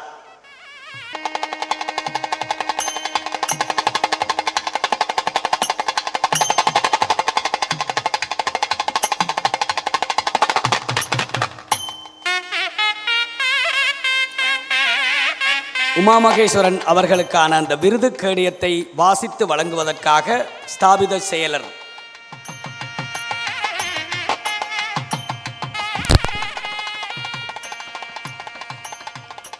மகாவித்துவான் சி. கணேசையர் விருது பெறுபவர் திரு ஆனா உமா மகேஸ்வரன் அவர்கள், அரச அதிபர், முல்லைத்தீவு.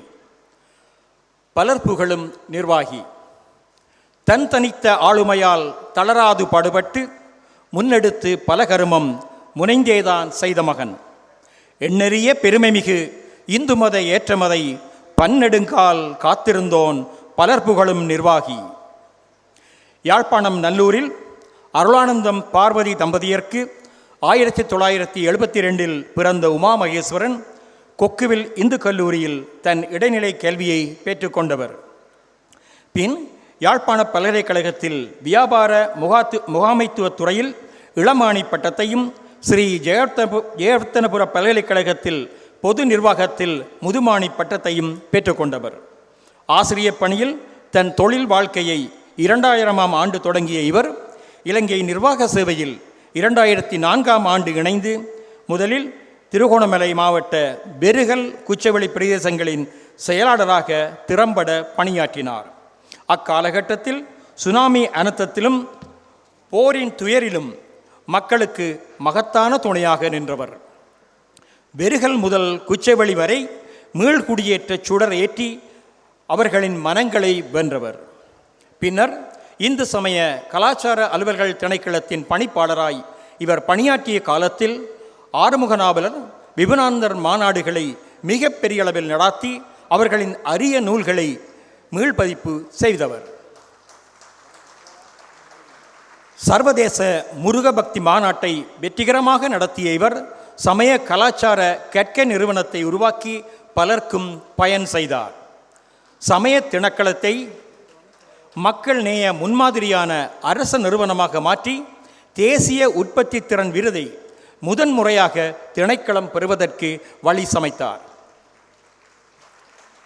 பின் வடமாகாண பிரதி பிரதம செயலாளராகவும் வடமாகாண கல்வி அமைச்சின் செயலாளராகவும் கடமையாற்றிய இவர் 2023 முல்லைத்தீவு மாவட்ட அரச அதிபராக திறம்பட நிர்வாக சேவையாற்றி வருகிறார். முல்லைத்தீவு மாவட்ட மக்களின் சுயதொழில் வாய்ப்புகளை பெருக்குதல், இம்மாவட்ட உற்பத்தி பொருட்களுக்கு பிற மாவட்டங்களிலும் நாடுகளிலும் சந்தை வாய்ப்புகளை ஏற்படுத்தி கொடுத்தல் என தன் ஆளுமை மிக்க செயற்பாடுகளால் முல்லைத்தீவு மாவட்டத்தை முன்மாதிரியாய் மாற்றி வரும் முயற்சியாளர். அரச நிர்வாகப் பணியை ஒரு சாதாரண அலுவலக பொறுப்பாக கருதாமல் சமூக மாற்றத்தை ஏற்படுத்தும் ஓர் உன்னதமான சேவையாக கருதி பணிபுரிவதனால் அர்ப்பணிப்பு மிக்க அதிகாரியாய் மக்கள் நெஞ்சில் அரியணை கொண்டவர்.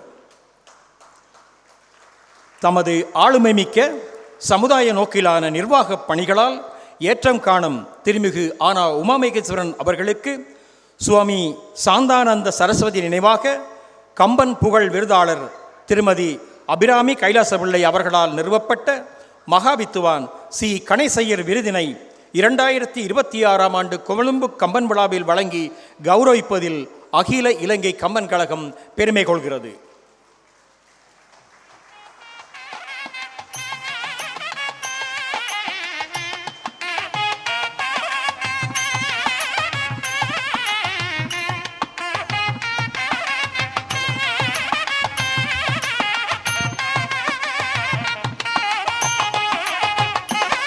அவருக்கான அந்த மரியாதை மலேசிய அமைச்சர், பாரதிய ஜனதா கட்சியினுடைய மேனாள் தலைவர், கம்பன் கழகத்தினுடைய பெருந்தலைவர் ஆகிய பெருமக்களால் நிறைவாக வழங்கி வைக்கப்பட்டிருக்கிறது.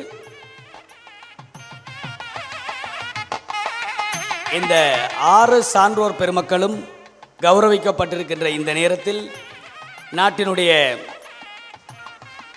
அதிமேதகு ஜனாதிபதி அவர்களுக்கான விருது இப்பொழுது வழங்கப்பட இருக்கின்றது.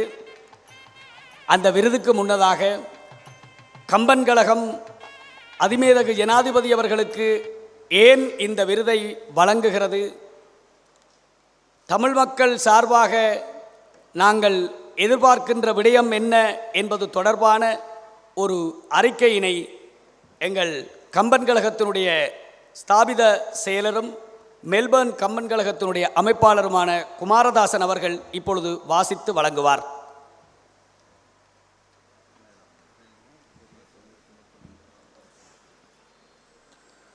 அனைவருக்கும் மீண்டும் வணக்கம்.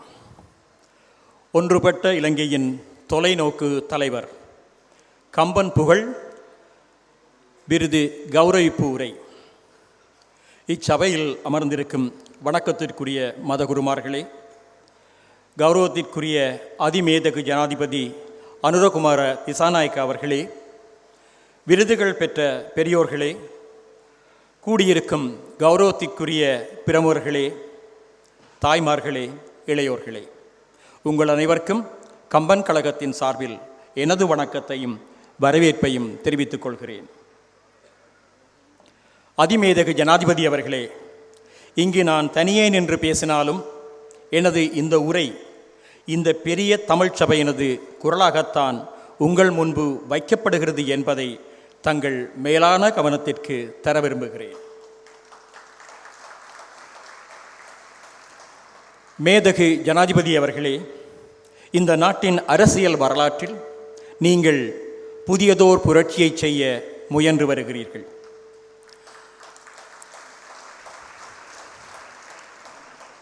சுதந்திரத்திற்கு பின்னான இந்த நாட்டின் அரசியலில் தமிழர்களாகிய நாங்கள் பெரிதும் பாதிக்கப்பட்டதை தாங்கள் அறிவீர்கள். இலங்கையின் பிரஜைகளாக இம்மண்ணின் வளர்ச்சிக்கு இந்நாட்டு தமிழர்கள் மக்களும் பெரிய பங்களிப்பை ஆற்றியுள்ளனர். ஆனாலும் இனவெறி பிடித்த சிலர் தமிழர்களை இந்நாட்டின் இரண்டாந்தர பிரஜைகள் ஆக்க முயன்றனர். அதனால் ஏற்பட்ட முரண்பாட்டில் தமிழர்களது உயிர், உடல், உடைமை என அனைத்தும் பலதரமாய் சிதைக்கப்பட்டது வரலாறு. வேண்டுமென்றே தமிழர்கள் வாழ்ந்த தாய் மண்ணை சிலர் சிதைக்கவும் அபகரிக்கவும் முயற்சி செய்து இந்த நாட்டின் மீதான பற்றினை நம் இளையோர் மனதிலிருந்து நீக்க முயன்றனர். அதனால் விளைந்த போரினால் 3 தசாப்தங்களாக தமிழ், சிங்கள இனங்கள் மட்டுமன்றி இந்நாட்டில் வாழும் அனைத்து இன மக்களும் பாதிப்புற்றனர். இங்கனமாய் இருள் சூழ்ந்திருந்த நமது அரசியல் வரலாற்றில் ஒளி தரும் சூரியனாய் தாங்கள் உதித்திருக்கிறீர்கள்.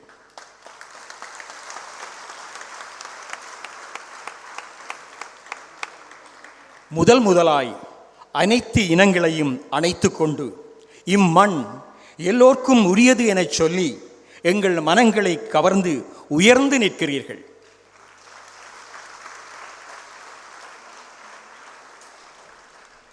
உங்களின் வருகையால் இந்நாட்டில் வாழும் எல்லா இன மக்களும் இத்தேசத்தின் மீதான பற்று எல்லா இன மக்களுக்கும் இத்தேசத்தின் மீதான பற்று அதிகரித்திருக்கிறது.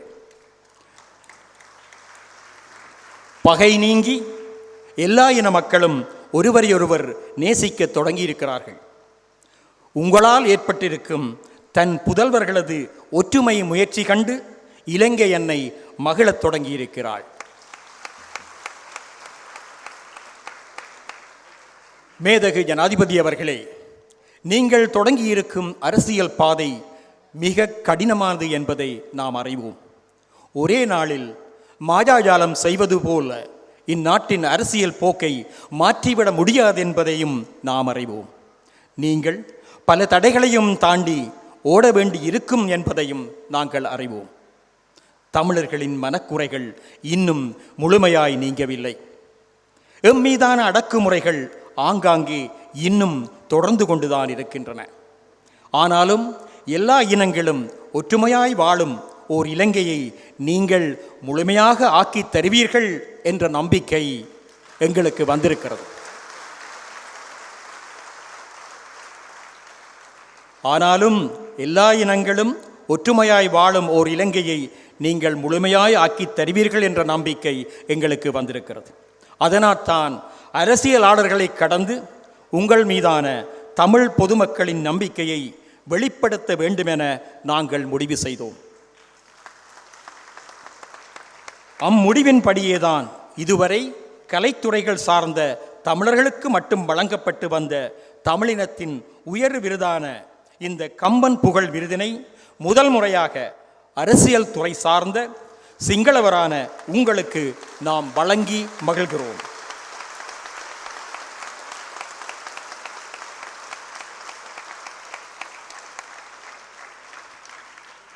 தமிழ் மக்கள் உங்களது நேர்மையான புரட்சி கரங்களை பலப்படுத்த உங்களோடு இணைந்து நிற்கிறார்கள் என்பதற்கான ஓர் அடையாளமாகவே இவ்விருது அமைகிறது என்பதை தங்களுக்கு தெரிவித்துக் கொள்கின்றோம். நன்றி.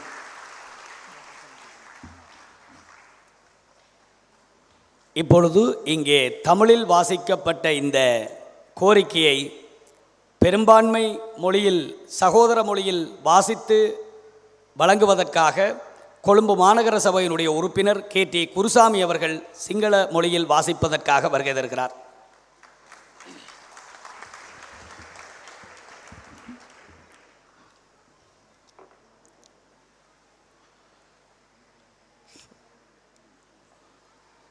මෙම ගෞරවනීය සභාවේ අසුන්ගෙන සිටින ගෞරවනීය ආගමික නායකයන්ට ගෞරවනීය අතිකරු ජනාධිපතිතුමාට සම්මාන ලැබූ ගෞරවනීය වැඩිහිටියන්ට මෙහි එක්ව සිටින ගෞරවනීය ප්‍රභූවරුන්ට ගෞරවනීය මව්වරුන්ට සහ තරුණ මිතුරන්ට කම්බන් සංගමය වෙනුවෙන් ඔබ සැමට මාගේ ගෞරවනීය ආචාර්යත් උණුසුම් පිළිගැනීමත් පිරිනමමි.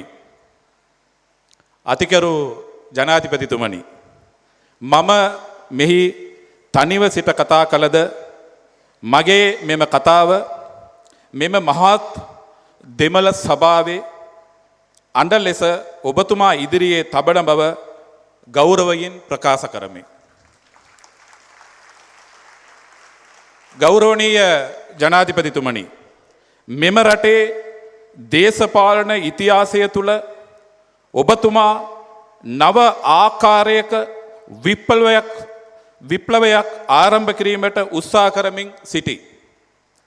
නිදහසෙන් පසු මෙම රටේ දේශපාලනය තුළ දෙමළ ජනතාව වූ අපි බෝ පීඩාවන්ට ලක් වූ බව ඔබතුමා හොඳින් දන්නා කරුණකි. ශ්‍රී ලංකාවේ පුරවැසියන් ලෙස මෙම රටේ දමිළ ජනතාව මෙම භූමියේ වර්ධනයට විශාල දායකත්වයක් ලබා දී ඇත. ඒත් ජාතිවාදී මනෝභාවයෙන් අන්ධ වූ සමහර අධිපතිවාදී දේශපාලකයන් දමිළ ජනතාව මෙම රටේ දෙවන පෙළ පුරවැසියන් බවට පත්කිරීමට උත්සාහ කළේ. ඒ හේතුවෙන් ඇති වූ ගැටුම්වලදී දමිළ ජනතාවගේ ජීවිත, ශරීර සහ දෙපළ බෝ ආකාරවලින් විනාශයට ලක්විය එය ඉතිහාසයයි. සමහරු දමිළ ජනතාව ජීවත් වූ ඔවුන්ගේ මව්බිම විනාශ කිරීමටත් අත්පත් කර ගැනීමටත් සිතාමතා උත්සාහ කළහ. එමගින් මෙම රට කෙරෙහි අපගේ තරුණ පරපුරේ අදවත් තුල තිබූ බැඳීම ඉවත් කිරීමටද ඔවු උත්සාහ කළහ. ඒ හේතුවෙන් ඇති වූ යුද්ධය නිසා දශක 3ක් පුරා දමිළ සහ සිංහල ජනතාව පමණක් නොව මෙම රටේ ජීවත් වන සියලු ජන කොටස් දුක් විඳින්නට සිදුවිය. මෙවැනි අඳුරින් වට වූ අපගේ දේශපාලන ඉතිහාසය තුළ ඔබතුමා ආලෝකය ලබා දෙන සූර්යයෙකු ලෙස උදා වී සිටි. පළමු වතාවට සියලු ජන කොටස් වළඳ ගැනීමෙන් මෙම භූමිය සියලු දෙනාටම අයත්ය මෙම භූමිය සියලු දෙනාටම අයත්ය යනුවෙන් ප්‍රකාශ කරමින් ඔබතුමා අපගේ අදවත් දිනාගෙන උසස් ස්ථානයක සිටිමි. ඔබතුමාගේ පෙමිණීම හේතුවෙන් මෙම රටේ ජීවත් වෙන සියලු ජන කොටස් තුල මෙම ජාතිය කෙරෙහි ඇති බැඳීම වැඩි වී ඇත. වෛරය පහව යමින් සියලු ජන කොටස් එකිනෙකාට ආදරය කිරීමට ආරම්භ කර ඇත.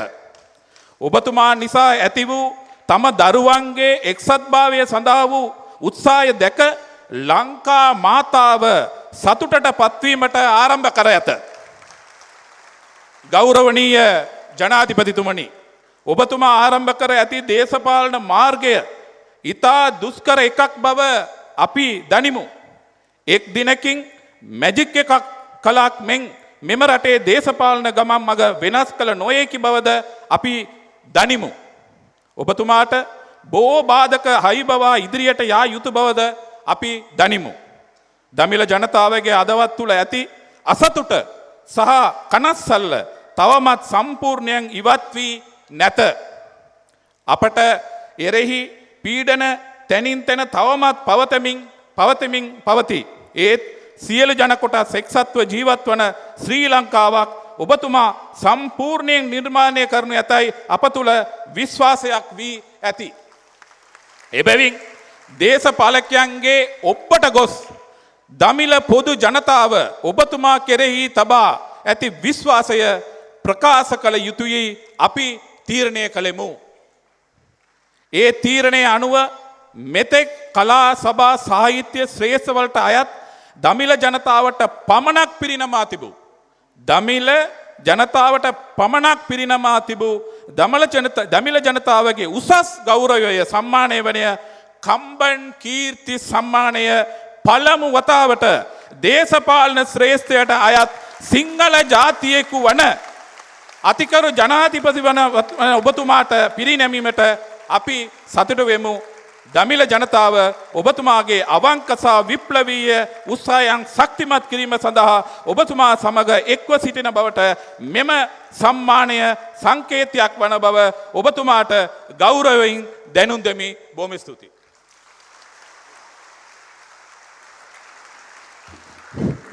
இந்த கோரிக்கைகளோடு இன வேற்றுமையால் பிளவுண்டு கிடந்த தேசத்தை ஒன்றுபடுத்துவேன் என உறுதி தந்து தேச தலைமை ஏற்றிருக்கும் ஆண்மையாளரான மேன்மை தங்கிய ஜனாதிபதி அனுரகுமார திசாநாயக்க அவர்களை கம்பன் கழகத்தைச் சேர்ந்த மூத்த உறுப்பினர்கள் மேடைக்கு அழைத்து வருகிறார்கள். பாதுகாப்பு நலன் கருதி கொடிகுடை ஆலவட்டங்கள் எங்களுடைய ஏற்பாடுகளை செய்ய வேண்டாம் என்று அவர்கள் பணிவன்பாக கேட்டுக்கொண்டதை அடுத்து அவரை உரிய மரியாதையை மனதில் தாங்கியவர்களாக அவரை மேடைக்கு அழைத்து வருகின்றோம். சபையோர்களும் எழுந்து நின்று அவருக்கு மரியாதை செய்வது பொருத்தமாக இருக்கும்.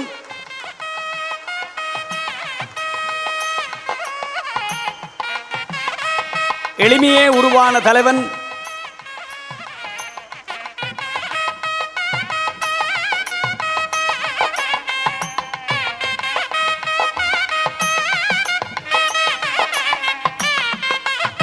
அதிமேதகு ஜனாதிபதி அனுரகுமார திசாநாயக்க அவர்களுக்கான விருது பட்டியத்தை வாசித்து வழங்குவதற்காக கழகத்தினுடைய ஸ்தாபித செயலரும் மெல்பர்ன் கம்பன் கழகத்தினுடைய அமைப்பாளருமான அண்ணன் குமாரதாசன் அவர்கள் வருகிறார்.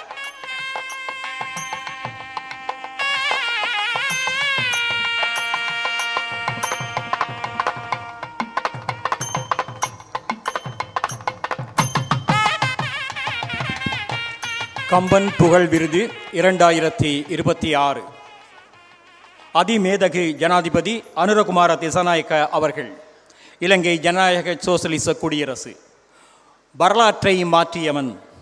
ஈழத் தமிழரினம் எப்போதும் போராடி ஆழ துயருற்று அமர்ந்திருந்த வேளையிலே வாழ வழி சமைப்பேன் வற்றாது நம்மண்ணில் நீளத்தான் வாழ்ந்தோரை நெஞ்சிருத்திச் சோதரராய் வீழாமல் நேசித்து வீருடனே காப்பனென வேளமென முழங்கித்தான் வெற்றிகளை கண்டவர்க்கு நாளும் தமிழர்களின் நன்றிதனை காட்டுதற்காய் நல்லோர் மனம் மகிழ நாம் கம்ப விருதளித்தோம். அனுராதபுரம் மாவட்டம் தம்புத்தேகம பகுதியில் 1968 ஆண்டு நவம்பர் மாதம் 24 பிறந்த அனுரகுமார திசாநாயக்க அவர்கள் தம்புத்தேகம காமினி மகா வித்தியாலயத்திலும் தம்புத்தேகம மத்திய கல்லூரியிலும் தனது பாடசாலை கல்வியை பெற்றுக்கொண்டார். தம்புத்தேகம மத்திய கல்லூரியிலிருந்து பல்கலைக்கழகத்திற்கு தெரிவான முதலாவது மாணவராக இவர் விளங்கினார். தொடக்கத்தில் பேராதனை பல்கலைக்கழகத்தில் இணைந்தார். அப்போதைய சூழ்நிலையால் பின்னர் களனி பல்கலைக்கழகத்தில் இணைந்து விஞ்ஞான துறையில் பட்டம் பெற்று வெளியேறினார். பாடசாலை காலத்திலிருந்தே அனுரகுமார அவர்களுக்கு அரசியலில் அதிக ஆர்வம் இருந்தது. தனது 19 வயதில் இலங்கையின் மார்க்சிஸ்ட் லெனினிஸ்ட் இடதுசாரி கட்சியான மக்கள் விடுதலை முன்னணியில் இவர் இணைந்தார். 1995 ஆண்டு சோசியலிச மாணவர் அமைப்பின் தேசிய அமைப்பாளராக ஜேவிபியால் நியமிக்கப்பெற்ற அனுரகுமார அவர்கள் அக்கட்சியின் மத்திய பணிக்குழுவிலும் இணைக்கப்பட்டார். 2014 ஆண்டு நடந்த ஜேவிபியின் தேசிய மாநாட்டில் அக்கட்சியின் புதிய தலைவராக தெரிவு செய்யப்பட்டார். இவர் ஜேவிபியின் தலைவரான பிறகு அக்கட்சியின் கடந்த கால வன்முறைகளுக்காகவும் மக்களின் உயிர் இழப்புகளுக்காகவும் மன்னிப்பு கோரி மக்களின் ஆதரவை பெற்றுக்கொண்டார். அக்கட்சி வன்முறைகளுக்காக மன்னிப்பு கோரியது அதுவே முதல் தடவையாகும். பின் 2019ஆம் ஆண்டு மக்கள் விடுதலை முன்னணி தலைமையில் தேசிய மக்கள் சக்தி உருவாக்கப்பட்ட போது அதன் தலைவராகவும் இவரே தெரிவு செய்யப்பட்டார். இலங்கையின் ஆற்றல் மிக்க பாராளுமன்ற உறுப்பினராக அனுரகுமார திசநாயக்க அவர்கள் கடந்த 2 தசாப்தங்களாக விளங்கி வந்தார்.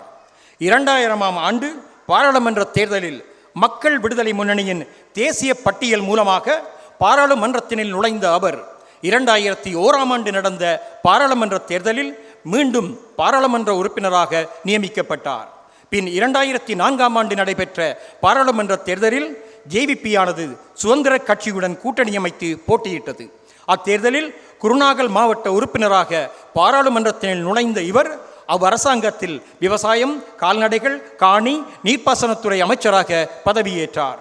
பின்னர் செப்டம்பர் 2015 முதல் டிசம்பர் 2018 வரை நாடாளுமன்றத்தில் எதிர்க்கட்சியின் தலைமை கொறடாவாக பணியாற்றினார்.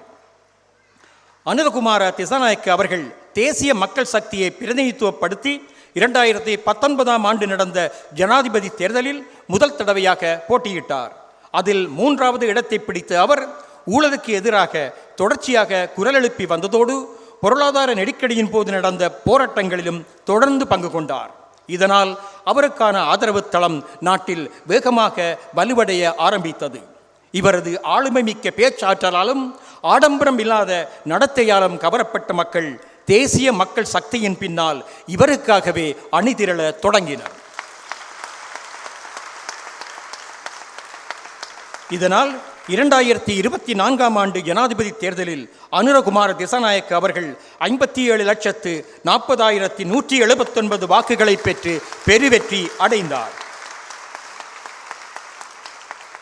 இதனால் இலங்கை ஜனநாயக சோசலிச குடியரசின் 9வது நிறைவேற்று அதிகாரம் கொண்ட ஜனாதிபதியாக 2024ஆம் ஆண்டு செப்டம்பர் மாதம் 23ஆம் தேதியன்று அவர் பதவி பிரமாணம் செய்து கொண்டார். வெறும் 3% வாக்கு வங்கியை கொண்டிருந்த தனது கட்சியை நாட்டின் ஆட்சி அதிகாரத்தில் அமர்த்திய தன்னிகரற்ற ஆளுமை மிக்க தலைவராக சர்வதேசம் இவரை பாராட்டியது. மக்கள் வரிப்பணத்தை வீணடிக்காமை, குடும்ப அரசியலை முன்னிறுத்தாமை, நட்புறவோடு ஏழை எளிய மக்களை அணைத்து நின்றமை போன்ற பண்புகளால் மக்களது விருப்பத்துக்குரிய தலைவராக அனுரகுமார திசாநாயக்க அவர்கள் இன்று விளங்குகின்றார். இந்நிலையில் சிங்களவராக இருந்தாலும், தமிழராக இருந்தாலும், முஸ்லிமாக, பேகராக, மலையராக இருந்தாலும் நாம் அனைவரும் இலங்கை பிரஜைகள் என்று பெருமையுடன் வாழக்கூடிய நடைமுறை சாத்தியமான ஒரு நாடு உருவாகும் வரை அதற்கான அரசியல், பொருளாதார மறுசீரமைப்புகளை மேற்கொள்ள ஒருபோதும் நான் பின்வாங்க மாட்டேன் என்றும், இந்நாட்டில் பெரும்பான்மை சிறுபான்மை என்ற பிரிவை நாம் ஏற்கவில்லை. இங்கு வாழும் ஒவ்வொருவரும் சமமான குடிமக்களே. இந்த நாட்டில் யாரும் 2ஆம் தர குடிமக்கள் இல்லை. எந்த மதத்தவராக இருந்தாலும் அனைவருக்கும் இங்கு சம உரிமை இருக்க வேண்டும் என்றும் துணிந்து கூறி இலங்கை அரசியல் வரலாற்றில் புதியதோர் பாதையை அமைக்க முயற்சித்து வருபவரும்,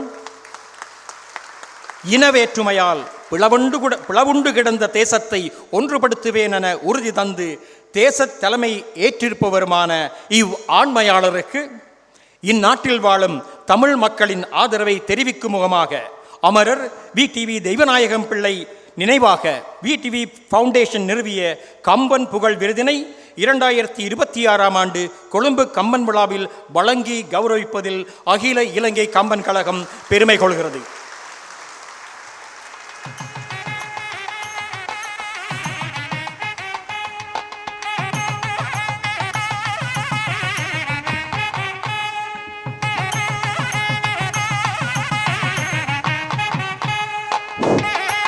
விடிவி தெய்வநாயகம் பிள்ளை அறக்கட்டளை விருது கம்பன் புகழ் விருதினை வழங்கி வைப்பதற்காக எங்கள் கம்பன் கழகத்தினுடைய பெருந்தலைவர் ஜே விஸ்வநாதன் ஐயா அவர்களோடு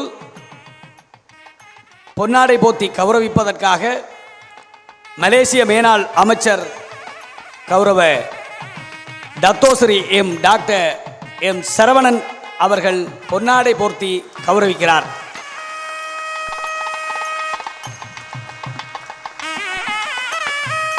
அவருக்கு மாலையிட்டு மரியாதை செய்வதற்காக பாரதிய ஜனதா கட்சியினுடைய தமிழக மேனாள் தலைவர் திருமிகு அண்ணாமலை ஐபிஎஸ் அவர்கள் மாலையிட்டு மரியாதை செய்கிறார். அவருக்கான விருது கேடயம், பொற்கிளி என்பவற்றை வழங்கி கௌரவிப்பதற்காக கழகத்தின் பெருந்தலைவரோடு விடிவி அறக்கட்டளை நிறுவனர்களான கணேஷ் தெய்வநாயகம் பிள்ளை, முருகேசு தெய்வநாயகம் பிள்ளை ஆகிய அந்த அறக்கட்டளை நிறுவனர் குடும்பத்தைச் சேர்ந்த சான்றோர் பெருமக்களும் மேடைக்கு வருகை தந்து அதிமேதகு ஜனாதிபதி அவர்களுக்கான கேடயத்தை வழங்கி பெருமை கொள்கிறார்கள். இந்த கேடயம் தமிழ் மக்கள் அத்தனை பேருக்கும் சார்பாக கம்பன் கழகத்தினுடைய ஏற்பாட்டில் வழங்கி வைக்கப்படுகிறது.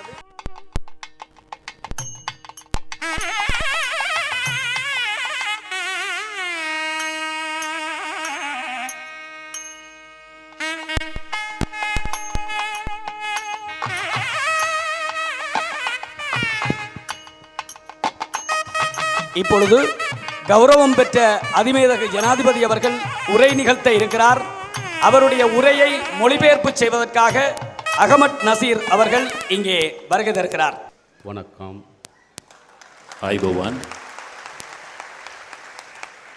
විශේෂ අපේ කුරුක්කල්තුමාලාගෙන් ඒ වගේම කම්බ උපහාර ලබන අපේ හිතවතුන්ගෙන් ඒ වගේම මේ සංවිධායක මණ්ඩල සහභාගී වෙන්න තමුන්නාන්සලා සියලු දෙනාගෙන් අවසරයි. குருக்கள் மற்றும் கம்பன் கழகத்தினர்கள் மற்றும் சபையோர்கள் அவையோர்கள் அனைவருக்கும் அன்பு வணக்கம். විශේෂයෙන්ම පළමු කොටම මෙම කම්බන් උත්සවය සඳහා මහට ආරාධනා කිරීම පිළිබඳවත් එහිදී තමුන්නාන්සලා තුළ තිබෙන ආදරය, ගෞරවය මා වෙත පිරිනැමීම පිළිබඳවත් මා බේන් විස්තුතිවන්ත වෙනවා. விழாவிலே இந்த நிகழ்வுக்கு ஏற்பாடு செய்து என்னை அழைத்து இந்த அரங்கத்திலே சிறப்பித்தமைக்காக எனது இதயபூர்வமான நன்றிகளை, வாழ்த்துக்களை, பாராட்டுக்களை தெரிவிக்கின்றேன். අප දන්නවා මෙම කම්බන් උත්සවය අදට දින 4ක් මුළුල්ලේ පැවැත්වෙනවා මේ වසරේදී. இன்று 4வது நாளாக இந்த கம்பன் பெருவிழா இடம்பெறுகிறது.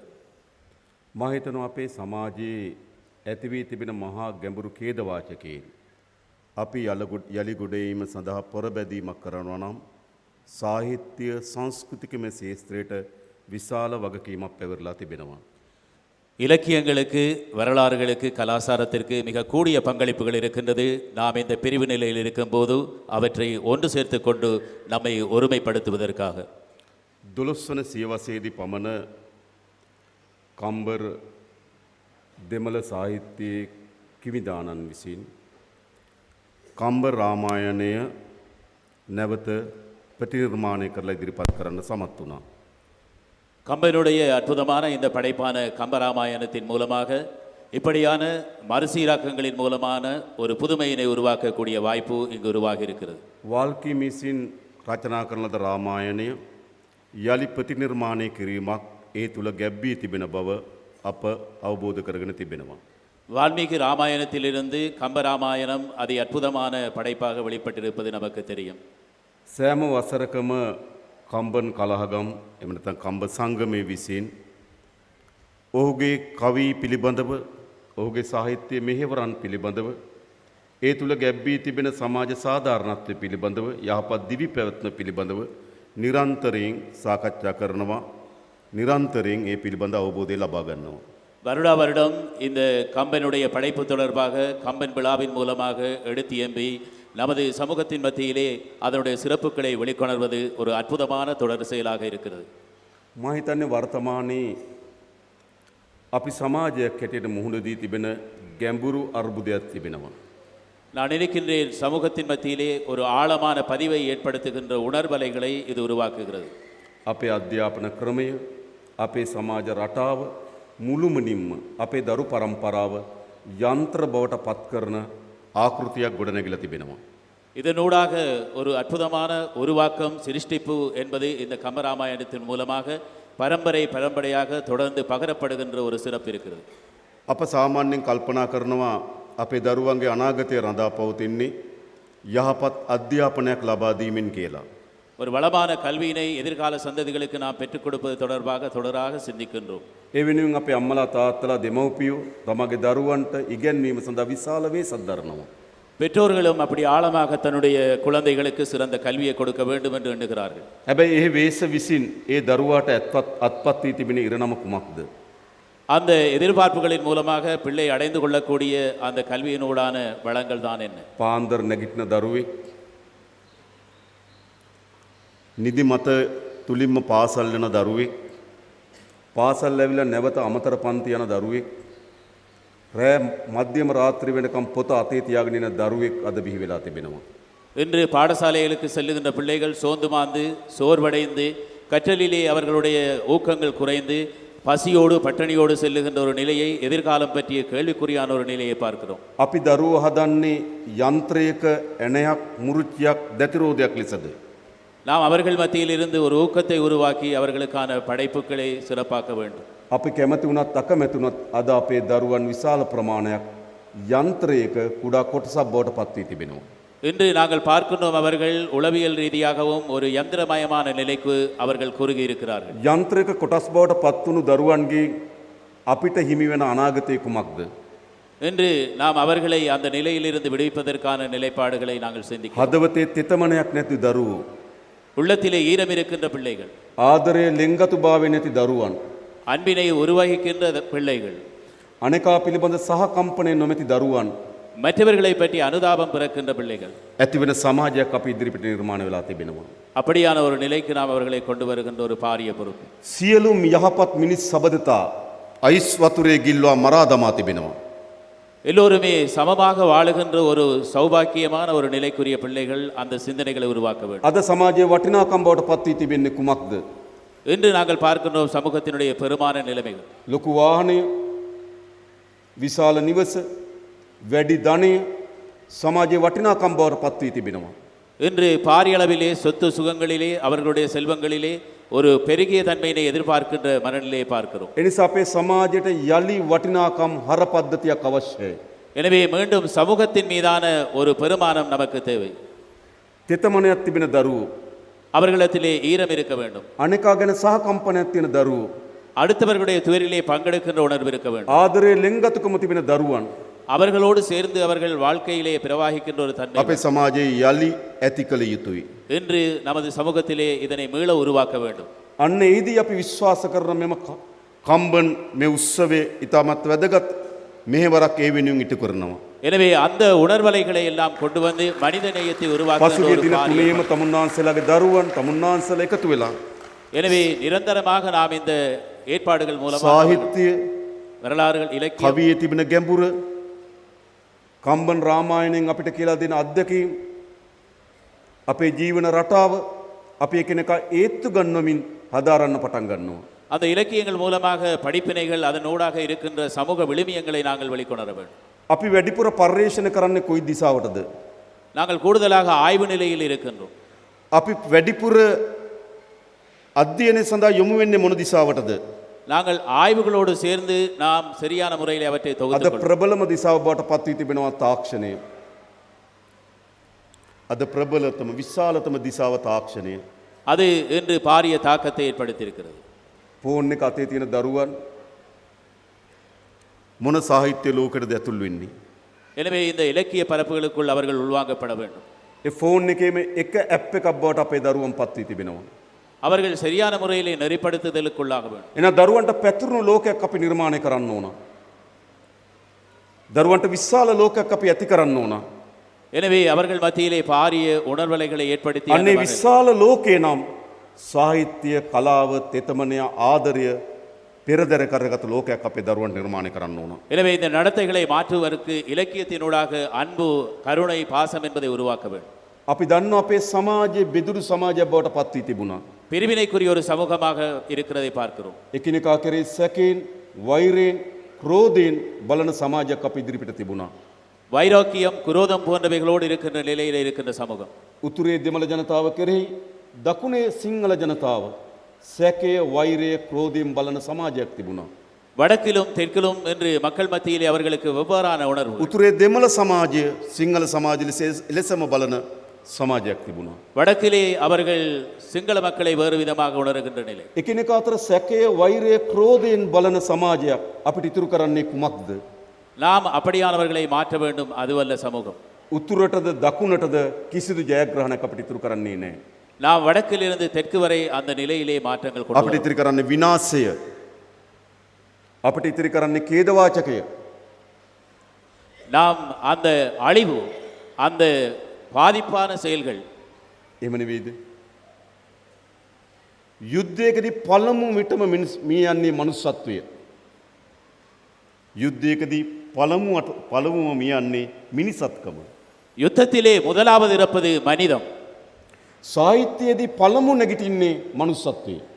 இலக்கியத்திலும் அவைகள்தான் முதலிலே இறக்கின்றது. එනිසා අපි සාහිත්‍යයක් අවශ්‍යයි. எனவே அந்த இலக்கியத்தின் ஊடாக நாம் அதனை අපිට ஊட்டுவதற்கு, තාමත් ඛේදනීය ඉතිහාසයන් තිබෙනවා. எனவே அந்த இலக்கியத்தினூடாக நாம் அவற்றை තාමත් අපිට සොයාගන්න බැරි ඉතිහාසයන් තිබෙනවා.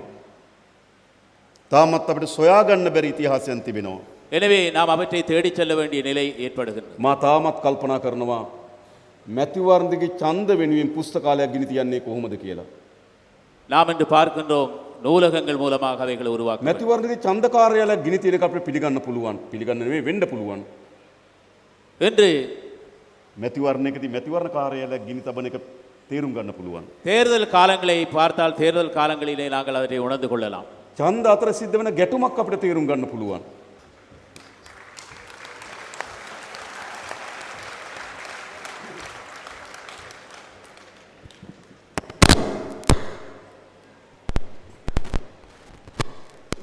කොහොමත් මගේ සිංහල භාෂාව ටිකක් ගැඹුරුයි.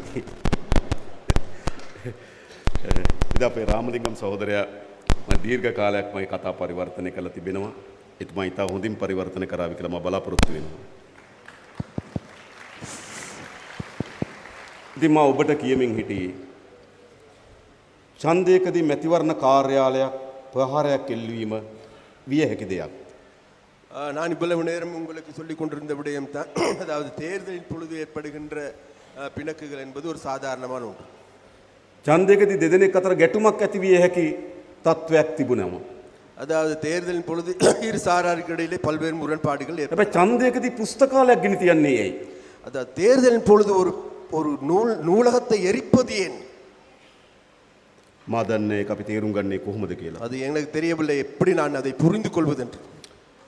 අපේ උතුරේ ජනතාව සහ මේ පොතපත අතර ඉතාමත් ஐந்திரிய සබඳතාවයක් அதாவது තියෙනවා. வடக்கில் இருக்கின்ற மக்களுக்கும் புத்தகங்களுக்கும் இடையில் நெருங்கிய உறவு இருந்தது. උතුරේ ගම්මාන ඇතුලේ කුඩා කියවීම් ශාලා තිබෙනවා. அதாவது வடக்கில் இருக்கின்ற சகல கிராமங்களிலும் ஒரு තාමත් வாசிய சாலை පුවත්පත් ගම් இருந்தது. ඇතුලේ කියවන ජනතාවක් ඉන්නවා. அதாவது கூடுதலாக வாசிக்கின்ற மக்கள் இருந்தார்கள். නිසා මේ කියවීම සහ උතුරේ ජනතාව අතර ඉතාමත් සමීප දමිළ ජනතාව අතර ඉතාමත් ஐந்திரிய සබඳතාවයක් තිබුණා. அதாவது இந்த வாசிப்புக்கும் இடையிலான ஒரு உறவு, கூடுதலான உறவு தமிழ் மக்கள் மத்தியிலே காணக்கூடியதாக இருக்கின்றது. එහෙනම් ජනතාවට රිදවන්න හොඳම තැන කුමක්ද? அதாவது அந்த மக்களை புண்படுத்தக்கூடிய இலகுவான இடம் எது? කියවීම ජීවන විලාසයක් බවට පත් කරගත්තු ජනතාවක්. அதாவது வாசிப்பை தங்களது வாழ்க்கையாக கொண்டிருந்த மக்கள், කියවීම සංස්කෘතියක් බවට පත් කරගත්තු ජනතාවක්. வாசிப்பை ஒரு கலாச்சாரமாக கொண்டிருந்த மக்கள், කියවන පුස්තකාලට සිරෙප්පු ගලවලා යන ජනතාවක්. அதாவது நூலகத்துக்கு அதாவது செருப்புக்களை கலட்டி விட்டு செல்லுகின்ற மக்கள். රිදවන්න තියෙන හොඳම තැන කුමක්ද? அதாவது நோக கடிக்கக்கூடிய இலகுவான இடம் எது? පුස්තකාලය गिनी තැබීම. அதாவது நூலகத்தை எரித்து சாம்பலாக்குவது. එවැනි තාමත් බිහිසුණු ඛේදවාචකයන්ට අපේ සමාජය මුහුණ දී තිබෙනවා. அதாவது அவ்வாறான மிகவும் கொடுமையான கொடூரத்திற்கு எங்களுடைய சமூகம் முகம் கொடுத்து கொண்டிருக்கின்றது.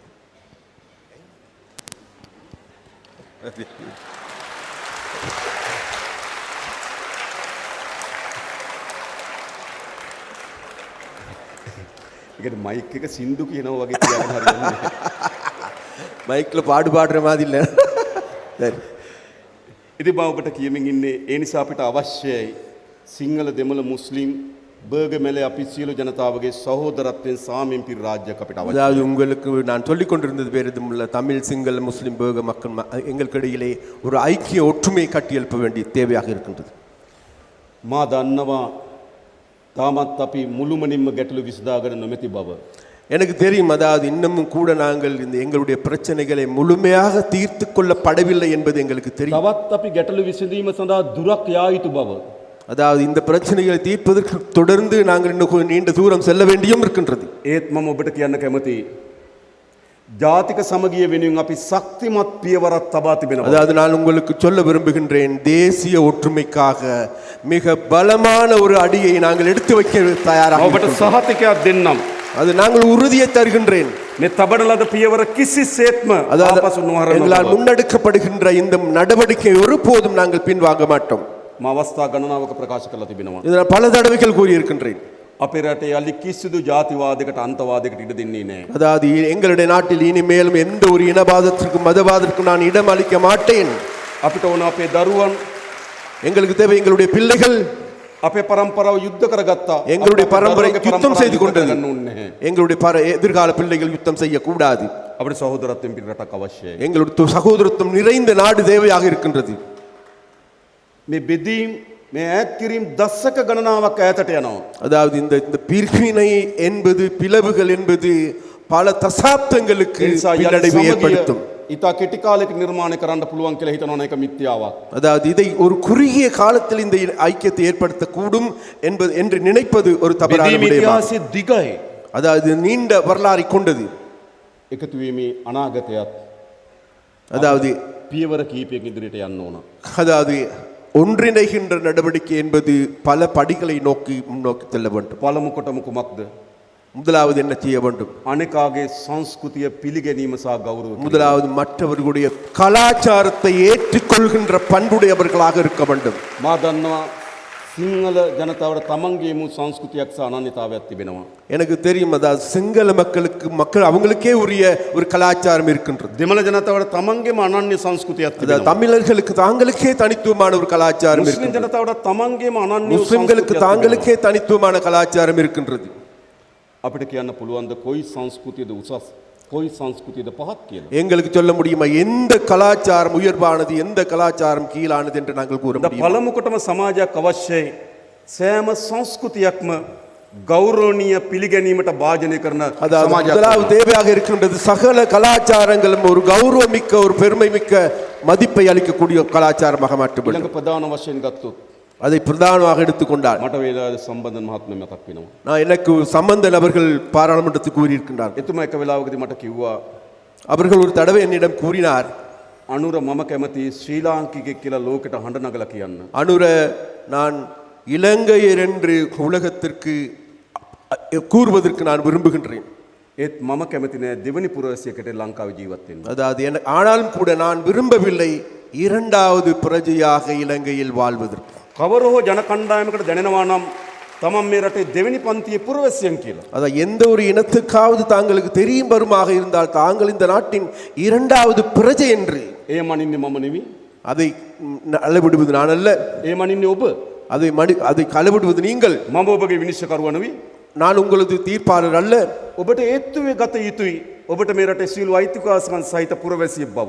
அதாவது உங்களுக்கு உணர வேண்டும், நீங்கள் உணர வேண்டும், அதான் நீங்கள் இந்த நாட்டில் சகல உரிமைகளை பெற்ற மக்கள் என்று. ඒ නොවන තාක්කල් அது- ජාතික සමගිය කියන්නේ එය අපි අනාගත මිරුගුවක් විතරයි. அது இடம்பெறாத வரைக்கும் தேசிய ஒற்றுமை என்பது එනිසා අපේ රටේ நடைமுறைக்கு சாத்தியமான ஒன்றல்ல. අපේ රට ඉපදෙන அதாவது இந்த நாட்டில் பிறக்கின்ற, මේ රටේ ආර්ථිකයට හවුල් වෙන இந்த நாட்டில் பொருளாதாரத்துக்கு பங்களிப்பு මේ செய்கின்ற, මාපොළොට පස් වෙන இந்த மண்ணுக்கு மண்ணாகுகின்ற, සෑම දිනකටම ඒත්තු ආ යුතුයි. அதாவது சகலருக்கும் உணர வேண்டும், හැඟීමක් ඇති විය යුතුයි. ஒரு உணர்வு ஏற்பட வேண்டும். මේක අපේ මාතෘ භූමිය. இது எங்களுடைய தாய் நாடு என ඒ තත්ත්වය ඇති වෙන්න ඕන. அது எங்களுக்கு ஏற்பட வேண்டும். එසේ නැතුව அப்படி இல்லாது අපිට ජාතික සමගිය නිර්මාණය කරන්න බැහැ. எங்களால் தேசிய ஒற்றுமையை கட்டியெழுப்ப முடியாது. ඒ නිසා සාහිත්‍යයට அது இலக்கியத்திற்கும், කලාවට கலைக்கு, ක්‍රීඩාවන්ට விளையாட்டுத்துறைக்கு, අධ්‍යාපනයට கல்வியிலும், විශාල වැඩ කොටසක් තියෙනවා මේ කාර්ය ඉටු කිරීමේදී. அதாவது இந்த பணியை ஆற்றுவதற்கு இந்த துறைகளுக்கு பெரிய பங்களிப்பு මා හිතනවා இருக்கின்றது. මේ හිතන වැදගත්ම වැඩ කොටස තියෙනවා දේශපාලනයට. அதாவது இந்த வேலைகளுக்கு முக்கியமான பங்களிப்பு இருக்கின்றது අපේ அரசியல். ඉතිහාසයේ පුරාම දේශපාලනයේ දියත් උනේ බෙදුණු දේශපාලනය. அதாவது வரலாறு முழுவதும் எங்களுடைய அரசியல் என்பது பிரிவினை நோக்கிய அரசியல். කණ්ඩායම්ගේ අයිතිවාසිකම් උත්කර්ෂයට නංවා ඒ අයිතිවාසිකම් වෙනුවෙන් සටන් කරන දේශපාලනය. அதாவது ஒரு சாராருடைய உரிமைகளை மாற்றம் உயர்வாக கருதி அரசியல் එකිනෙකාට செய்கின்ற போக்கை එරෙහිව காணக்கூடியதாக. මතවාද අවසන දේශපාලනය.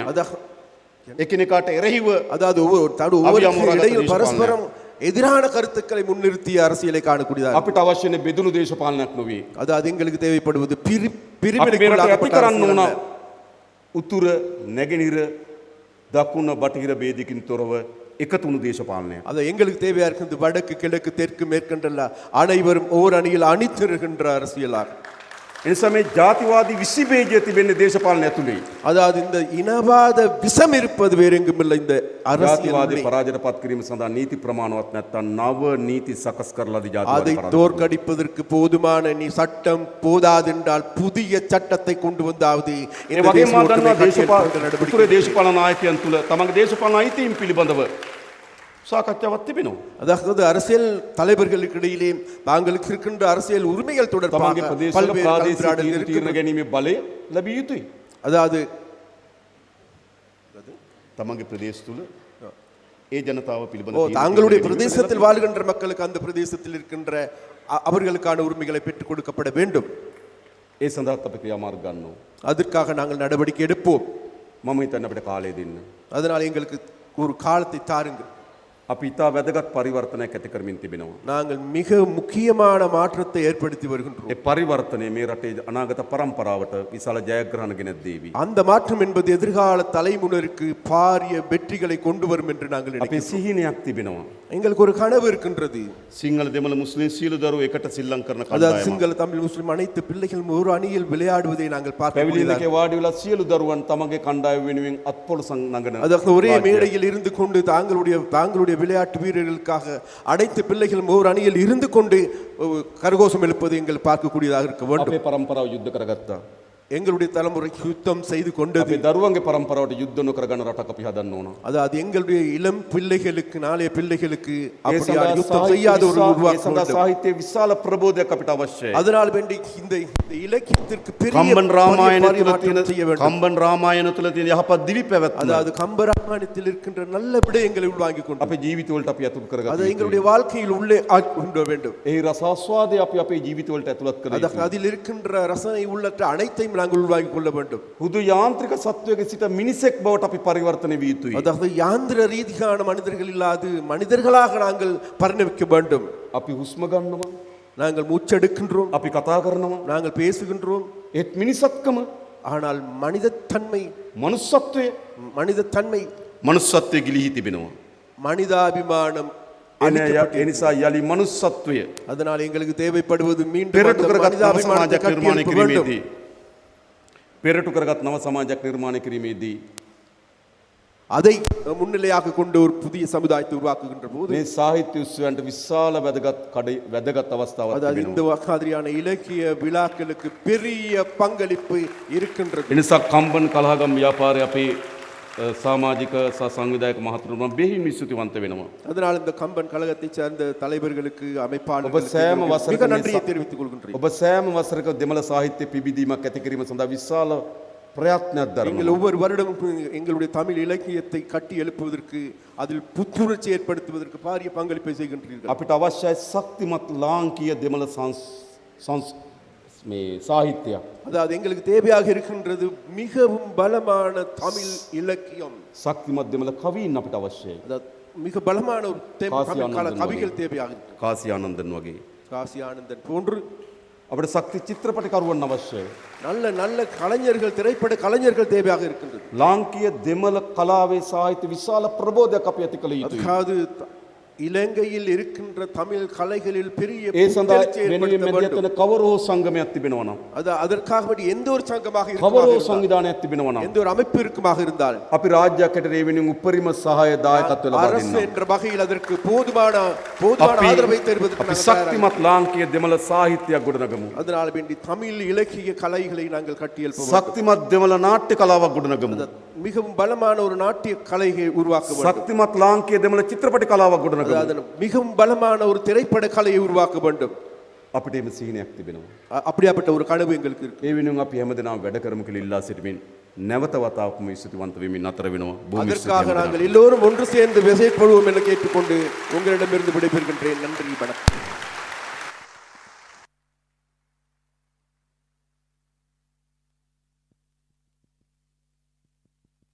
எங்கள் தாழ்மையான அழைப்பை ஏற்று ஒரு நாட்டின் ஜனாதிபதி மிக எளிமையான முறையில் வருகை தந்து ஆடம்பரம் எதுவுமின்றி அமைதியாக இந்த நாட்டின் மக்கள் கோரிக்கையை பேதமின்றி ஏற்றுக்கொள்வேன் என்று அந்த விருதை வழங்கி சென்ற அந்த பெருமை அவர் நாங்கள் இந்த சபையிலே தமிழ் மக்கள் சார்பாக முன்வைத்த கோரிக்கையையும் நிச்சயம் நிறைவேற்றுவார் என்கின்ற நம்பிக்கையோடு அவரை வழியனுப்பி வைக்கிறோம்.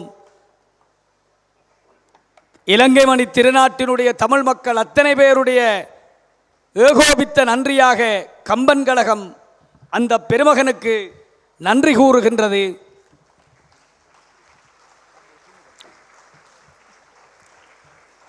சபையோர்கள் முடிந்தவரை அமைதியாக இருந்து அவர் விடைபெறுவதற்கு துணை செய்ய வேண்டும் என்று கேட்டு இதுவரை எங்களுடைய ஆரம்ப அரங்கை சிறப்பித்த பெருமக்களுக்கான கௌரவம் இடம்பெறுகிறது. இன்றைய மாலை நேர நிகழ்வுக்கு மங்கள விளக்கேற்றி சிறப்பித்த தேவி ஜுவல்லரி அதிபர் திருமிகு வாசு அவர்களுக்கான கௌரவம் கொழும்பு கம்பன் கழகத்தினுடைய பெருந்தலைவர் ஜே விஸ்வநாதன் ஐயா அவர்களால் வழங்கி வைக்கப்படுகின்றது.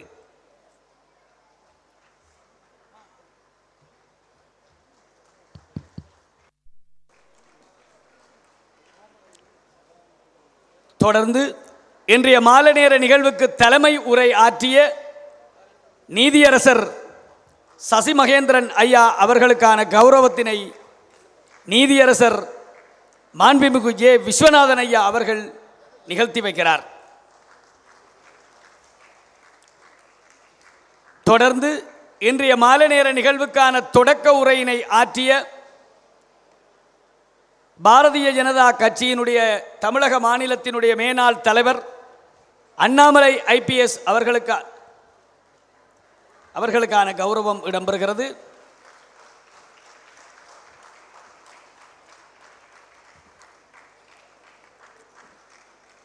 தொடக்க உரையை நிகழ்த்திய வைத்திய நிபுணர் முகமட் ரேலா ஐயா அவர்களுக்கான கௌரவம் தொடர்ந்து இடம்பெறுகிறது.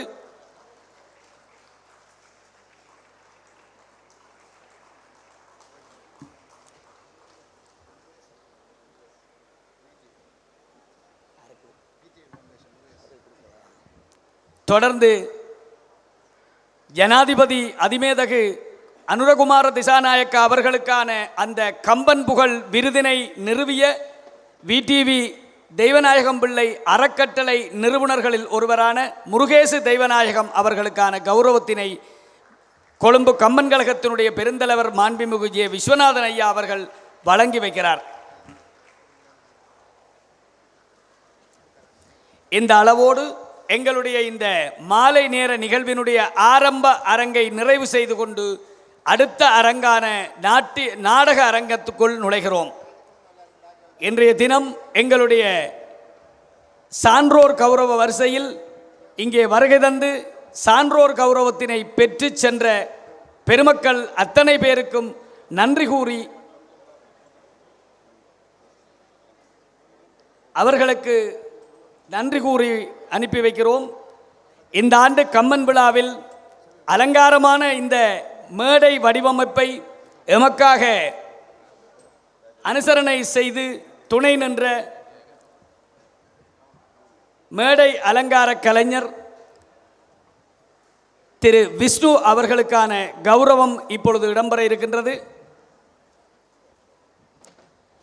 அந்த கௌரவத்தினை கொழும்பு கம்பன் கழகத்தினுடைய பெருந்தலைவர் மாண்புமிகு ஜே விஸ்வநாதன் ஐயா அவர்கள் வழங்கி வைக்கிறார்.